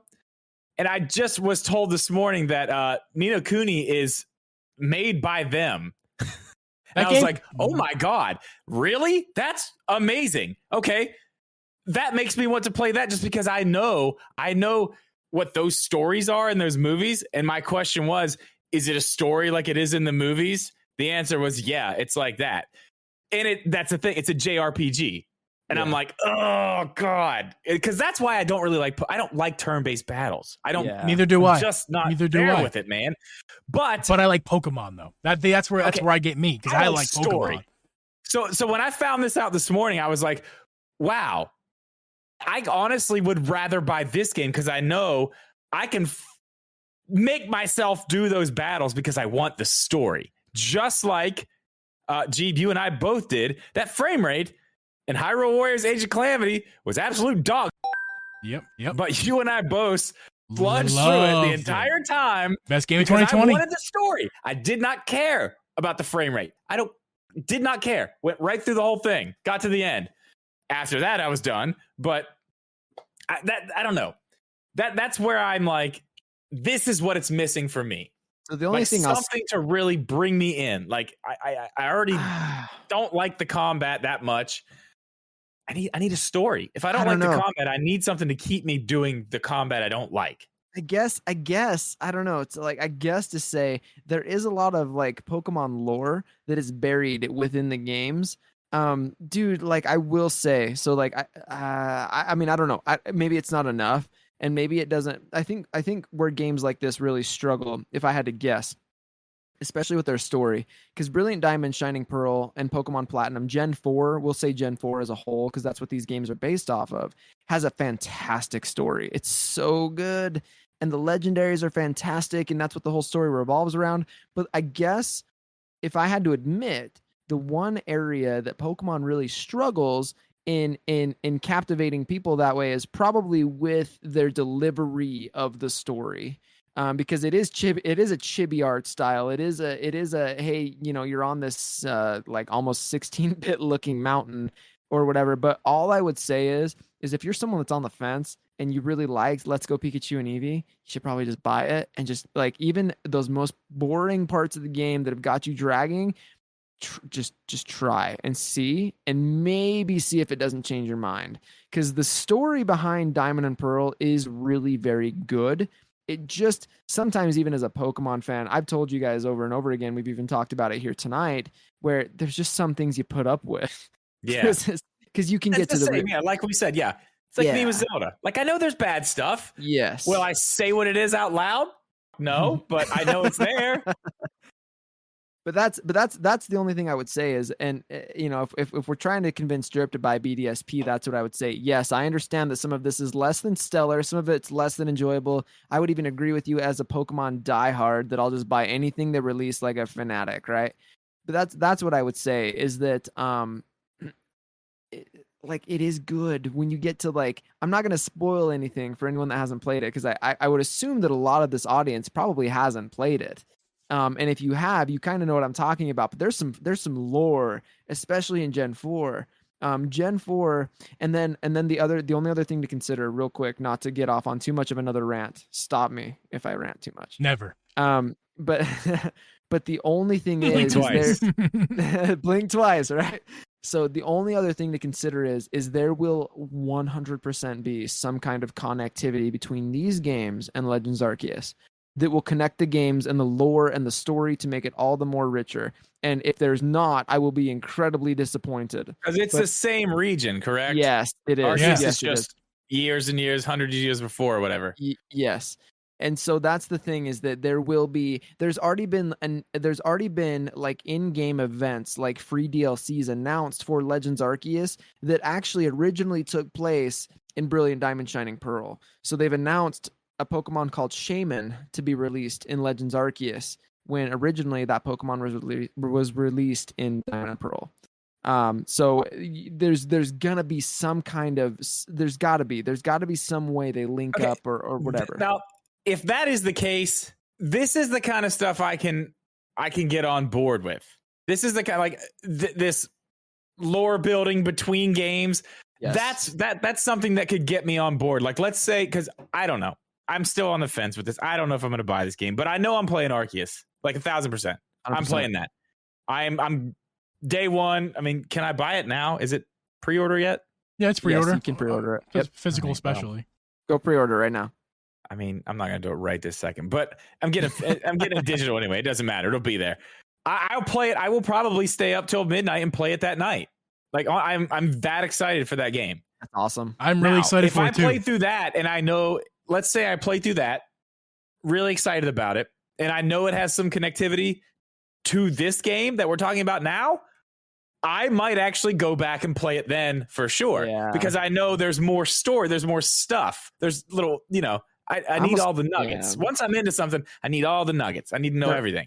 They're almost like, and look, I mean, this is me speaking as a Pokemon fan. I don't know. Like, I don't, just like everybody else, I'm like, but they would be stupid to not have some kind of, like, you've got the Hisui region from Legends Arceus, but it's just pre-modern Sinnoh from Diamond and Pearl.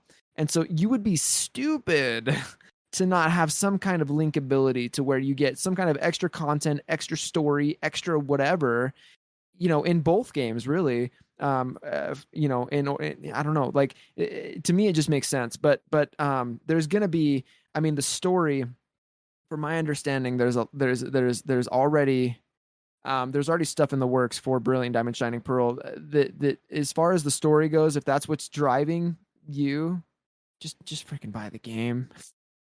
Just buy the game. It's good. You guys, I'll tell you this, you guys have me closer than I was when we started this podcast. Because I actually, I'll tell you a secret. When Geeb and I were on the phone earlier, I was like, tell you right now, I'm not buying it. I'm not buying it.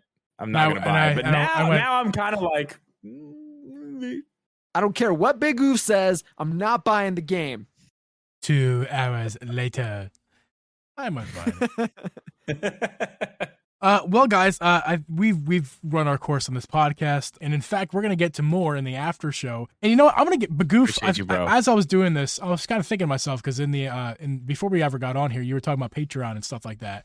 I think that's a great idea. I think that this episode might be the first one. I think we're gonna release the full uncut version. I mean, I'm assuming Drip's gonna be on board as well. He can upload it to his people too, because we have separate Patreons. Let's just give them let's give our patrons the going forward the after show. So, but this week you guys get appreciate that. You guys get a free after show. That's what this is called. Bigoof, welcome to the after show. Drip, welcome. Yes, thank you. Dude, I'm happy to be at the after show. What's up, guys? After show. Twitch chat. Oh, Willie, yo, check your notification. This is your Twitch. I already did. I just I thanked him. Thank you, Willie. Appreciate it, man. Appreciate that a ton, man. Thank you. Do you have a Patreon thing for you? Do you have a Patreon notification thing? Me? Yeah. No. Like set up in the chat? Yeah, you should have one. You should have one. Guys, go be a Drip patron, because next week the after show is going to exist. I mean, obviously stream. The stream always gets the after show, obviously. Yeah. But as far as the external, video or the audio listeners, I do need to talk about it. I always forget to talk about it. Yes. It's there. Yes. It's help support the creators. That's what Patreon is here for. It's like in the graveyard of content creation. My mom is a patron, so that's cool. There you go. I'm your first patron. I'm gonna brag. My mom didn't even do the highest tier. I was like, wow, mom. Thanks. My mom and dad they talked to me like, what? They're all especially when I started Twitch, they were just like so confused at everything. And then when I started the Patreon thing, they're like, wait, what is this? Like how your dad and I want to help support you. How do we do this? What do we do? I'm like, no, like you're not like, do not like, no, you're not being a patron. Like, stop it. Like, you're my parents. My mom, I sent it before I even put it out live. I sent it to like my close friends and family, and I was like, "Listen, guys, you're not expected to do this whatsoever. But all of you keep telling me how you support what I'm doing. If you'd like to support what I'm doing for real, you can do it right here." That's actually good. I never went that far. Yeah, it's pretty funny. It's pretty funny because I heard a bunch of crickets at that point. I was like, like I said, that's a low key way. No big deal. It's fine. Just. You guys were the ones who were saying it, so just giving you an opportunity. We're good. We're all good. It's a low-key way of saying put your money where your mouth is. Right? Exactly. Yeah. Like you got all this support from me. You're like, oh, yeah. Drip Media Gaming, the channel's going nuts. Yeah. So, yeah, man, anything you need. Yeah. And obviously, I don't know. I usually say this in the stream. $3 a month? I usually do the outro in the stream.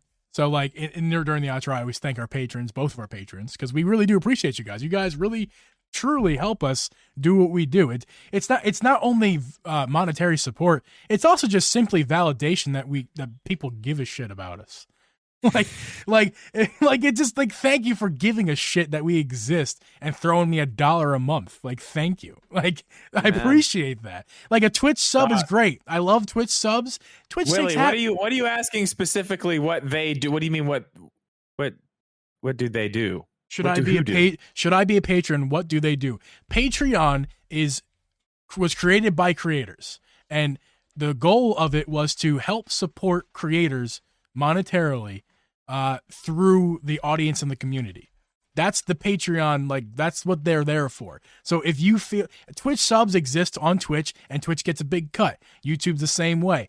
Patreon, yes, Patreon, the people who made it do get a cut. They have to, they run a business, but it's a lot less. Most of the money goes to the creator, and it's simply just a way for you to give money on a monthly basis. Subscribe to us for like, I don't know, for me, it's 25 cents a week. For $1 a month, you can subscribe to me, and even if Twitch decides to ban me tomorrow, I know that there are people still around who give a shit about me, and so if the YouTube video gets taken down, revenue could be made up again or just the revenue in general could be help boosted from Patreon. The viewers and help support the creators. That's what Patreon to simplify what Geeb was saying there is that these other platforms will take more of a cut of the money that you give to your favorite content creators than Patreon. So if you genuinely want to support your favorite content creators, go support them on Patreon. Yeah, exactly. That simple. There you go. And Drip and I both have a Patreon. I don't have a link to mine. I don't know. I mean, I think you can go there and just search it, right? I'll drop them both in the. It's a searchable thing, right? Yeah, I got it. Yeah. Go to patreon.com. Right, thanks.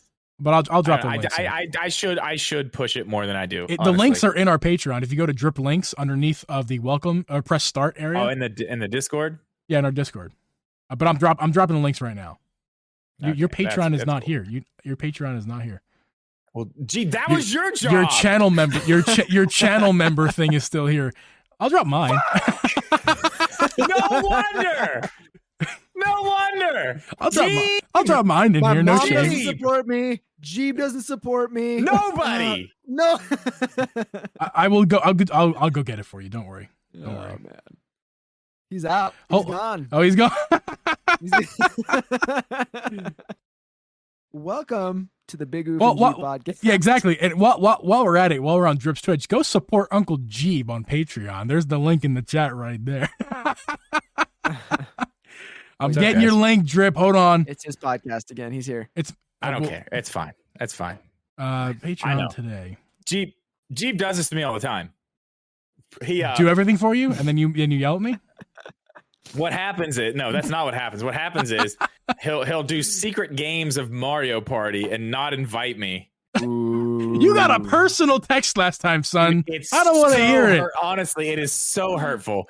It is absolutely the most hurtful thing that anyone's ever done to me. Geeb will just he'll have such a great time with everybody playing Mario Party, and I find out about the next day, and it's like super awkward. Hey, El Shango.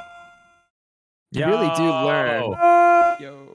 Flores. Just made it. Did I miss much? You missed the whole podcast. You missed. This is we're in the after show now, man. This is the podcast after show. Yeah, you're into the after show. Yeah. Well, you missed it all, but don't worry. I put the link in the chat. Go ahead. That's where the podcast will live. And on Thursday, it's getting uploaded. That means I have lots of work to do tomorrow and Wednesday. Nice. Yeah, me too. I'm gonna make a Zelda video this week. Ooh. Yes. Yeah. Right. You know what you should do? I got some spicy rumors going around. I want to talk about them. You know what you should do? Hang on. Don't hold that thought. I have to grab something. Okay. While he's gone, again, what I'm going to tell him he should do is he should buy Brilliant Diamond or Shining Pearl and do a Nuzlocke on Twitch because it would be the funniest thing on the planet. Dude, I'm not even doing Nuzlocke. And look, I didn't get to it in the podcast. We had so much content in the podcast. But let me tell you right now, I am pissed off at you, son. I spent so much channel points to name Happy Gilmore. Puddles got in there. What was the other one that died? Yep. We had Puddles, we had Happy Gilmore. Who was the other one? It was the I know what Pokemon it was. What was the name? Guess you'll have to go to twitch.tv/bigoof_my dude to find out. Drip doesn't have shout outs because he's not like anybody. Oh, my man. Nice. Very good. I'm gonna try to give Bigoof a shout out here. I am changing out a coil in my vapor device. Shoot, what was the name of the Pokemon, Geeb? I actually don't remember. Thanks for the shout, guys. It doesn't work. Just click Bigoof. Type something in the chat so I can click your name. You got it. It's there. The link's not there though. Oh, it's broken link. It's broken link because boogity boo. Yeah, go follow me. We're Nuzlocking Brilliant Diamond right now, guys. Please do. I'd appreciate. Explain this game that you play in the game. Sure.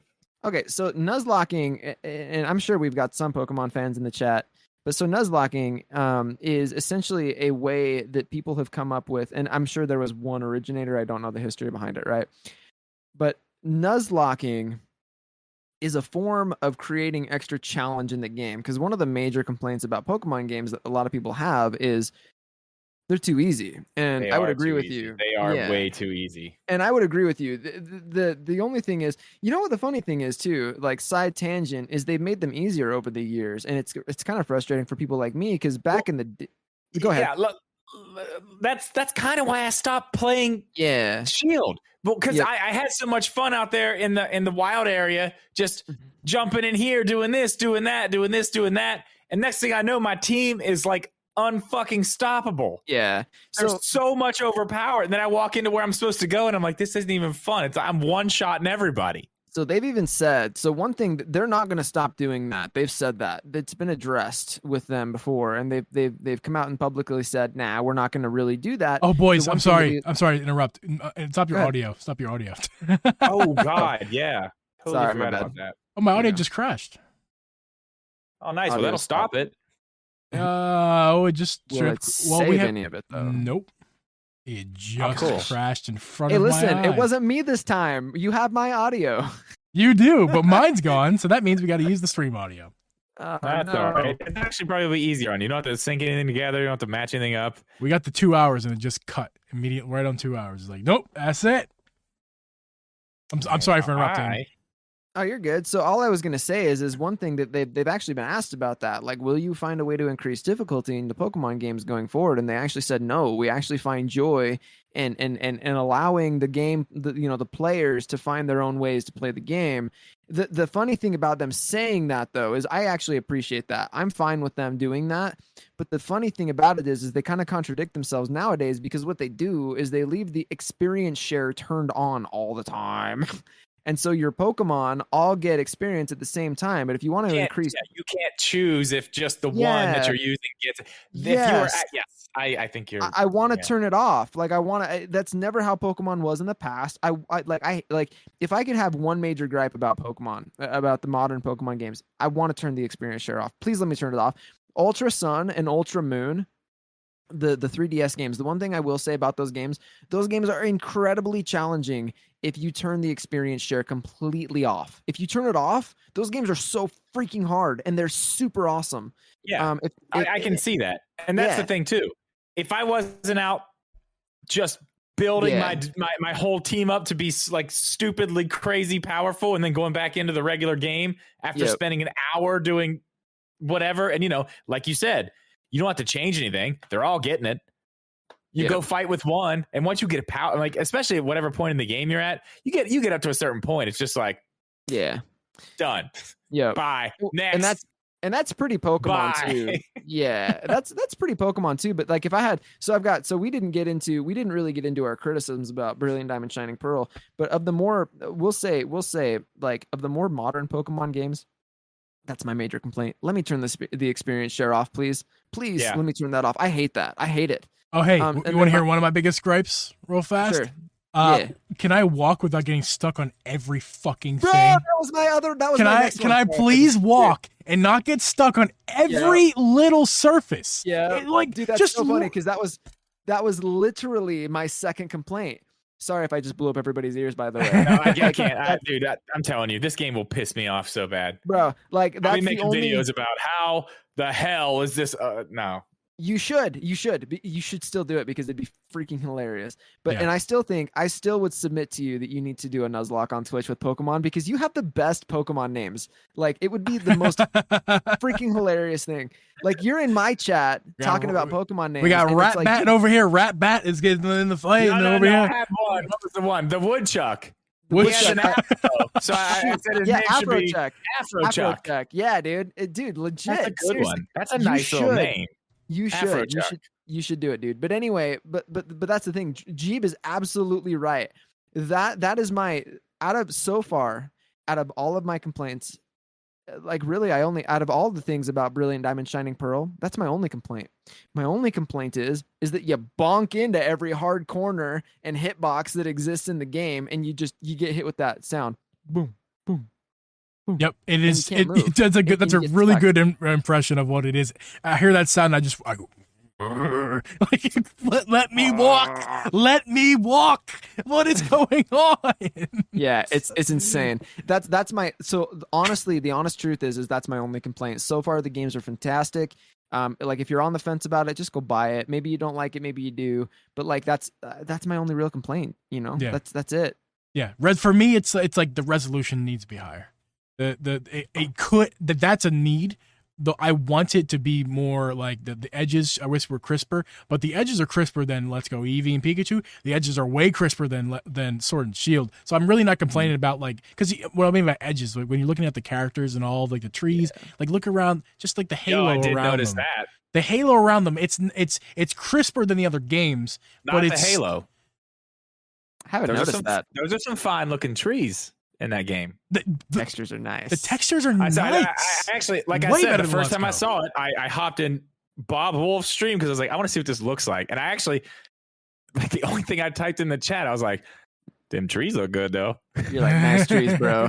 Them trees are good. No one's gonna be complaining about those this time for sure. Those look nice. Those are real good. They look They great. made sure after Sword and Shield that they at least got the trees down, right? That was like, yeah, as they had it on the whiteboard. Trees, very big, right here. Point of emphasis. Trees need to look great. I'm sure. Probably. Oh my god! After that, man, that whole thing. Trees. That's funny. Yeah. Yo, I don't know. Willie, that was you, wasn't it? Thank you, man. Yeah, he did me as well. Thank you so much, Willie, for the Patreon. Appreciate it. That's awesome. Thank you. Yeah. And I don't have a Patreon, but go follow these guys. What Bigoof does cool not have a for Patreon yet. When he does, we'll let you know. But go follow his Twitch. That's how you can help Bigoof. Thank you. Yes, I appreciate it.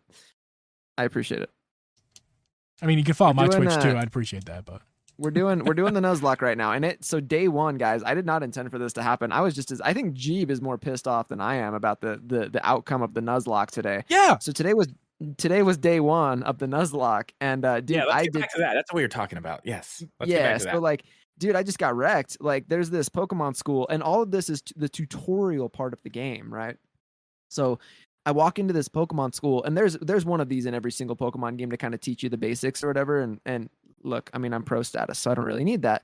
But what I do know is there's 2 NPCs in there that you can battle and you can get TMs from. So I was like, well, I'm going to walk in there and grab these TMs. And TMs are, for those of you that don't know, you can use TMs to teach your Pokemon specific moves. So there's TMs and they're numbered, and each numbered TM has a specific move that you can use to teach a Pokemon that move.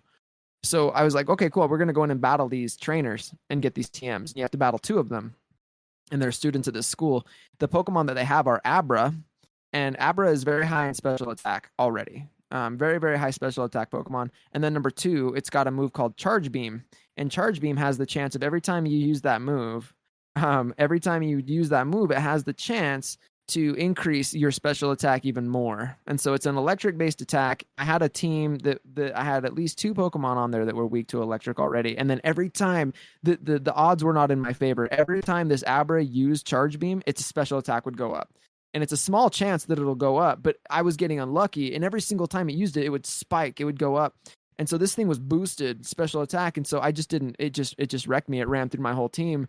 And my only option was I thought I was going to lose the Nuzlocke at that point. I thought I was going to lose my playthrough. And you were close. And at that point, I was so close. The only saving grace was my what was the spider bird? I don't remember. I have a Starly. I think that's what it was. Yeah, it was a spider bird. I have a Starly named Spider-Bird in the game. So chat's naming all of my Pokemon, by the way. So chat's I'm allowing chat to do polls. Geeb was with his channel points. Named majority. Yeah, with the channel points. Yeah, Schneebly, man, Schneebly. Schneebly, I know. Schneebly. Yeah, Schneebly. So we lost Schneebly. Rest in peace. So the only thing that saved me was, and that's the other thing, is Abra is also incredibly high in speed. So it's already super boosted with special attack, and it's faster than every Pokemon I have. So it's gonna go first no matter what I swap in. So the only saving grace was that my Spider-Bird quick attack, new quick attack, and it was within, and this Abra was within kill range, but it had wrecked every other Pokemon on my team other than the Starly. So dude, Nuzlocks always tend to work out that way. There's always a twist. I assumed that I was going to run right through this thing, and I was shown first day within a matter of like 2 hours that like, you're not in charge here, sir. And let me tell you, anyway, let me tell you, for some, obviously I'm a little bit past you, so I did get to that point as well. I don't think you got unlucky. I think that's by design. The battle almost went exactly the same way as my battle went. So that's weird. I got wrecked by that Abra with the same charge and the special attack kept going up, and it wrecked all of my Pokemon. I lost the whole thing. All my Pokemon died. I healed, came back, and I like learned from that battle. It was like, okay, I was not. But Nuzlocke, see, that didn't obviously. happen to me when I played through it on Pearl. That's what's insane. Oh, really? Yeah, like it didn't. That didn't happen to me. That's why I thought I could walk in there and just like go nab those TMs real quick. Well, maybe we both got unlucky. You know, so. Like, I mean, like wow. Yeah, like I got wrecked. I was so pissed off. Like this Abra is killing everything, and my Pokemon are higher level than it. Like I don't understand. What's an Abra? It's a first evolution. It's a first stage Pokemon. Is that a purple snake? No, it's a psychic type Pokemon. It's like a yellow monkey that has his eyes shut. Like he floats and he levitates. He teleports. Yeah, he's yellow. He's a sour monkey. You would know him, sour monkey. You would know him, Drip, from you would know him from Let's Go Pikachu Eevee. He's in Let's Go Pikachu and Eevee. He's a Gen 1 Pokemon. Let's find a picture. I got it. But so yeah, I mean, it was like fun time, guys. If you're looking for a chaotic time, it is my first Nuzlocke. I've been a Pokemon fan since day one. But this is my first Nuzlocke, and it's very common for. I think that's very interesting that this is your first one. It is, and having played the game that long, it's the first time you've done that. I find that very interesting. I just have never found the need to because I focus more. What's happening? It's very broken. Hold on, I'll fix it in a second. So, Jeeb's trying to show a picture of something. I got you. But yeah, so it's my first Nuzlocke ever, and so anyway, I know that guy. Yeah, so that's Abra. That's Abra right there. But yeah, so there's bound to be some chaos. If you guys want to come hang out, man, it's going to be a fun time. There's going to be, Jeeb's already pissed off. I've already got Jeeb invested. So, dude, all my channel points are gone because I voted for Happy Gilmore to be the name, and I voted for Schneebly to be the name. And I'm like, oh yeah, I'm gonna see Schneebly every day for like the next 4 weeks. And that one you just showed, that yellow one, that's definitely related to the purple one, the big tall purple one that's in the movie, right? No. Mew, no, they're cousins. No, they're both psychic Pokemon, is what you're. They are both. They're cousins. They're cousins. You can tell. No. They might have. Actually, Bigoof, you correct me if I'm wrong. Isn't Mew like the spawning of all Pokemon or something like that? Mewtwo, the big one, Mewtwo. I got it. Okay. They're cousins for sure. There's a lot of lore. Maybe actually long lost siblings. My name is Mew, and I'm in the Pokemon movie. Weird happened. I mean, on a Vegas trip. You got it on a Vegas trip. Hey, listen, what happens between Mew and Alakazam in Vegas stays. Alakazam. But, look at my spoons, bitch. Yeah. There's a lot of lore, man. There's a lot of lore behind Mew. And so I'd probably be misspeaking. But yes, Mew is known as the genetic Pokemon. So I wouldn't say it's the beginning, but I don't know. It depends. The lore is all over the place. Arceus is technically like the god figure of Pokemon. Arceus created everything. Yeah. And so it depends, But yeah. I mean, I did not know that. But shoot, Vegas, Mew, Alakazam kind of makes sense. Yeah. I just reminded those of you guys who are in the stream still and watching on YouTube, and also I guess listening on audio this week. This is the after show. We're going to start doing this every week, where we end the podcast for normal. The normal upload is going to be exactly the same as it normally would be. The video is going to be the same as usually is, but only Drip's patrons and my patrons are going to get the after show going forward. This is the after show. This is where we talk to our guests, or just me and Drip for the time being. Just who knows how long it could be. It could be 20 minutes. It could be an hour. I hope it's not an hour because it's already late for me. I gotta go to bed. But go sleep, old man. Go sleep. But yeah, this is the after show. It's 10 o'clock here. The podcast has already ended officially. This is the after show. I just put the link in there in the chat. That is our link for the podcast. If you missed our podcast, if you're just joining us, you're gonna find that link. You're gonna click that link. You're gonna find our podcast, this episode, and all our other episodes right there. This episode will be released on Thursday on Thanksgiving. Yes. So just wanted to remind everybody. Question. Yes. Kind of off topic, but same topic. And I think I've asked you this before. What did you think of the movie, the Detective Pikachu movie?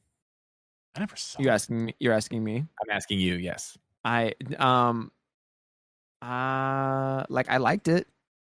It was good. I mean, it was good. It was good enough. It was better than I expected. I'll say that. It was pretty good. I really think they did the 3D, CGI animations of Pokemon justice. I really think if you're gonna make a Pokemon movie, it better be something like that. It's definitely the standard, but it's not perfect, but it was fine. Yeah. Okay, I really liked it Mhm. until the very end. Like the way it turned out at the end, I was like, "What?" You just mean how? Do you mean how Pikachu was his dad the whole time? Yes. Yeah. I was like, okay, now it's weird. Now that's weird. I was like, the whole thing was cool. It was like, like bros, buddies. But then, like, now it's your dad. It's like, that's fine. But it's like, it's kind of weird. I don't know. Yeah. And that for me, like as a Pokemon fan, you kind of learn like the lores are separate a little bit. So like in Star Wars, I'll compare it a little bit. Like you've got your known canon, right? Like you've got things, or in the Marvel MCU, you've got your known canon. You've got in Pikachu, or not Pikachu, sorry, in Pokemon, it's a little bit more. It's a little bit more subjective. Like it's not. This isn't known canon, right? So for me, I can watch Detective Pikachu and be like, that's okay, because like for me, if Pokemon's different that way because you choose your own canon a little bit. And so for me, it's like if it's not in a core series game, I don't care about it. And so you can do whatever you want outside the core series games. And I might enjoy it, I might not. But as long as I'm enjoying the core series games, red, blue, yellow, gold, silver, all those, ruby, sapphire, all those are the core series games. If I enjoy that, that's all I care about. I don't care about anything they do outside of that. Fair enough. Choose your own canon is kind of the way I put it. Yeah. But I enjoyed Detective Pikachu because I separate it from the rest of the canon. It's kind of sorry, I can't talk. It's often its own separate world. Yeah. And that's another thing I wonder. Like, is there going to be another movie that connects to that? Like, I think that would be interesting if they did a whole movie thing. Like, I don't know. Like the MCU, not quite like as big as the MCU, but like connected tissue in the movies. You know what I mean? Like, it'd be really cool. Take that story, but tell another story, but in that same universe that has maybe some tie, some tie-ins to what happened in that with that big company and this and that. Like that could be interesting. You could even do it in the same city, same universe, all that. I would find that totally interesting. I would go see that in a heartbeat because I really did. Like I was. I like when it first came out. I mean, I didn't bother going to see it in theaters or anything like that. I saw it well after it was available. Yeah, me too. So I recently watched it within the last 3 months. So that's how disinterested I was in it. But when I watched it, I was pleasantly surprised. I feel like overall it's a pretty good movie. And like if they wanted to expand creatively on that movie, like I would be interested to see where they would take it. So. The hero. It's the PCU. Yes. The rise of PCU. Yes. The PCU. The Pokemon Cinematic Universe. Starring Danny DeVito as Pikachu. Oh my gosh. Hey, this is Pikachu. Hey, come on. It's the PCU. Ah! Oh my god. Yeah, I'm sold on that. Let's go. Yeah. Let's get together the forces. To get the glove and shit. You gotta get that glove with the things on it. You're a pretty good Danny DeVito, man. Honestly, listen, he does it. I like Danny DeVito. I it's funny. I mean, he's obviously Italian. His roots are Italian. He looks like my family. Like he looks like my Italian. All Italians, I think, are just a bunch of inbred motherfuckers. But like we all look alike, like all of us. And like he looks like he could be my uncle. And our family jokes about that. Like he could be our uncle. Not our uncle, but he could be our cousin of somewhere. Like Uncle Danny. I got you.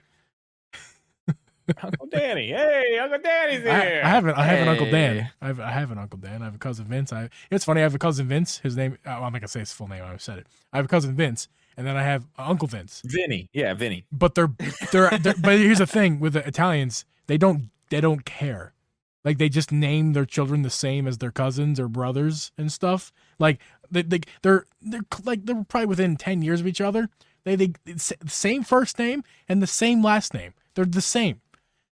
and then they come to your establishment and offer you protection. It's like that joke of like, here's Anthony, Tony, Tony, like all bunch of Tonys, and they're all Tonys and Anthonys. They're all the same name with different but like they're brothers. It's true. It's a true stereotype. Like the Italians just name their kids the same name. Like that would be very hard. That'd be very hard. Why do they do it? I don't know. I mean, I guess it's better. Like now that we're in the after show, I guess it's better than the current trend. Like if you live where I live, you got people naming their kids things that you can't even freaking spell. Like all those like silly names that you see on Instagram. Like if you've ever seen that stuff where like people are making fun of what they name their kids. You have to explain. Dude, like my state's full of it. Like my wife's aunt. Like I can't even spell the name, but my wife's aunt. Like I'm gonna get in trouble for saying this, but like my wife's aunt named her kid like Araya Journey. And it's just like all these weird, like flowery, like it's not necessarily not like a beautiful name. I'm not saying that, but like the spelling, nice, but yeah, that's a lot. The spelling too is like it was like ARY capital X. There was maybe like an exclamation point thrown in there somewhere. You know what I mean? Yeah, like those are the kids though. Those are the kids that end up advanced. Because just learning to spell your own name takes a certain level of intelligence. Like, yeah, wow. I see. Yeah, like that is insane. Like like. For me, spell your name like 5 letters. Yeah, the shortened version. That's like Elon Musk's kid, right? What's Elon Musk's kid name, right? I don't know. Is it something crazy? Oh, it's nuts. Yeah, it's like letters and all kinds of like. It's like letters. It's like, but it's yeah, like. I know what you mean. Do you know what I mean, Geeb? Yeah. Like Geeb knows. I don't know the name, but I do know what you mean. I'm gonna find it. Elon Musk child. Dude, I'm gonna Google it right now. This is terrible content, by the way. This is the after show. It's interesting. It's dude, his name that they named their. It's like here. Oh my gosh, dude. Oh no. Okay. Maybe this kid will grow up to be a genius. I'm sure he will because he's Elon Musk's probably kid. will. Yeah, there's that little nugget of information. This I'll drop start it in with the chat a for silver everybody. spoon in his mouth. That's Elon Musk's child's name. Do you put It's it in in the chat? chat for everybody What to see. the actual fuck is that? I'm not kidding.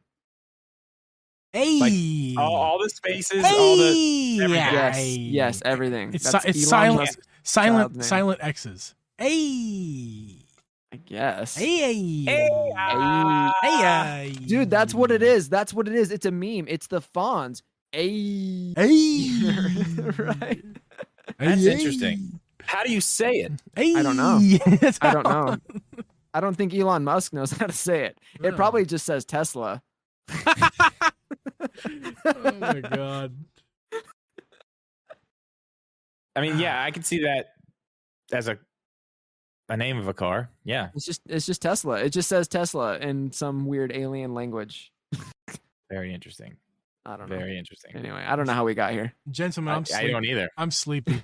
Gotta go to bed now. I'm in bed under the covers 15 minutes ago, usually. You are? Well, dude, thanks for hanging out, man. Thanks for having me. I really appreciate you guys having me on, man. Thank you for coming on. You provide such wonderful content and context that we can never provide. You provided a very up close personal experience for our audio listeners. So I really, really appreciate that. Thank you so much. You're welcome. Willie says you guys up for some Mario Kart. I gotta thank Mikey too. It's 10:30 for you. Yeah. Okay. So listen, I have to end the stream because I'm not controlling my own stream right now. Jeeb's actually controlling my stream. Yeah. So I'll have to end it. But yeah, if there are some people who want to play Mario Kart, I can manage that. It's only 10:30. I think I'd be down to do some of that. If this is Drip stream, he wouldn't have done this. It's just me on the screen because I'm special. No, I'm number You're one. Beautiful, by the way. My shiny ass head. Love it. It's good. I need to shave mine actually. You shave your head? I did. Yeah, dude. We've talked about this. You know, I shaved my head. Like this? Yes. Me too. I had no idea. You're lying. No, you knew that, dude. We've talked about it. I've clearly forgotten. Well, we're birthday buddies. We're birthday bald buddies. Let's do it, bro. I'll send you. I'll Instagram you. I'll tag you in my story. Well, Drip, we should race somebody. I can't do that. You can only. I can do that from here. Yeah. Okay, let's see. I'll look as well. Ooh, yeah, but I got somewhere we're going. Okay, guys. Okay, cool. Go hang out with Koo for a little bit. Yes. And I will What's he I'll playing? probably get things ready here and hop back on for some Mario Kart if you guys want to. Why he playing Zelda?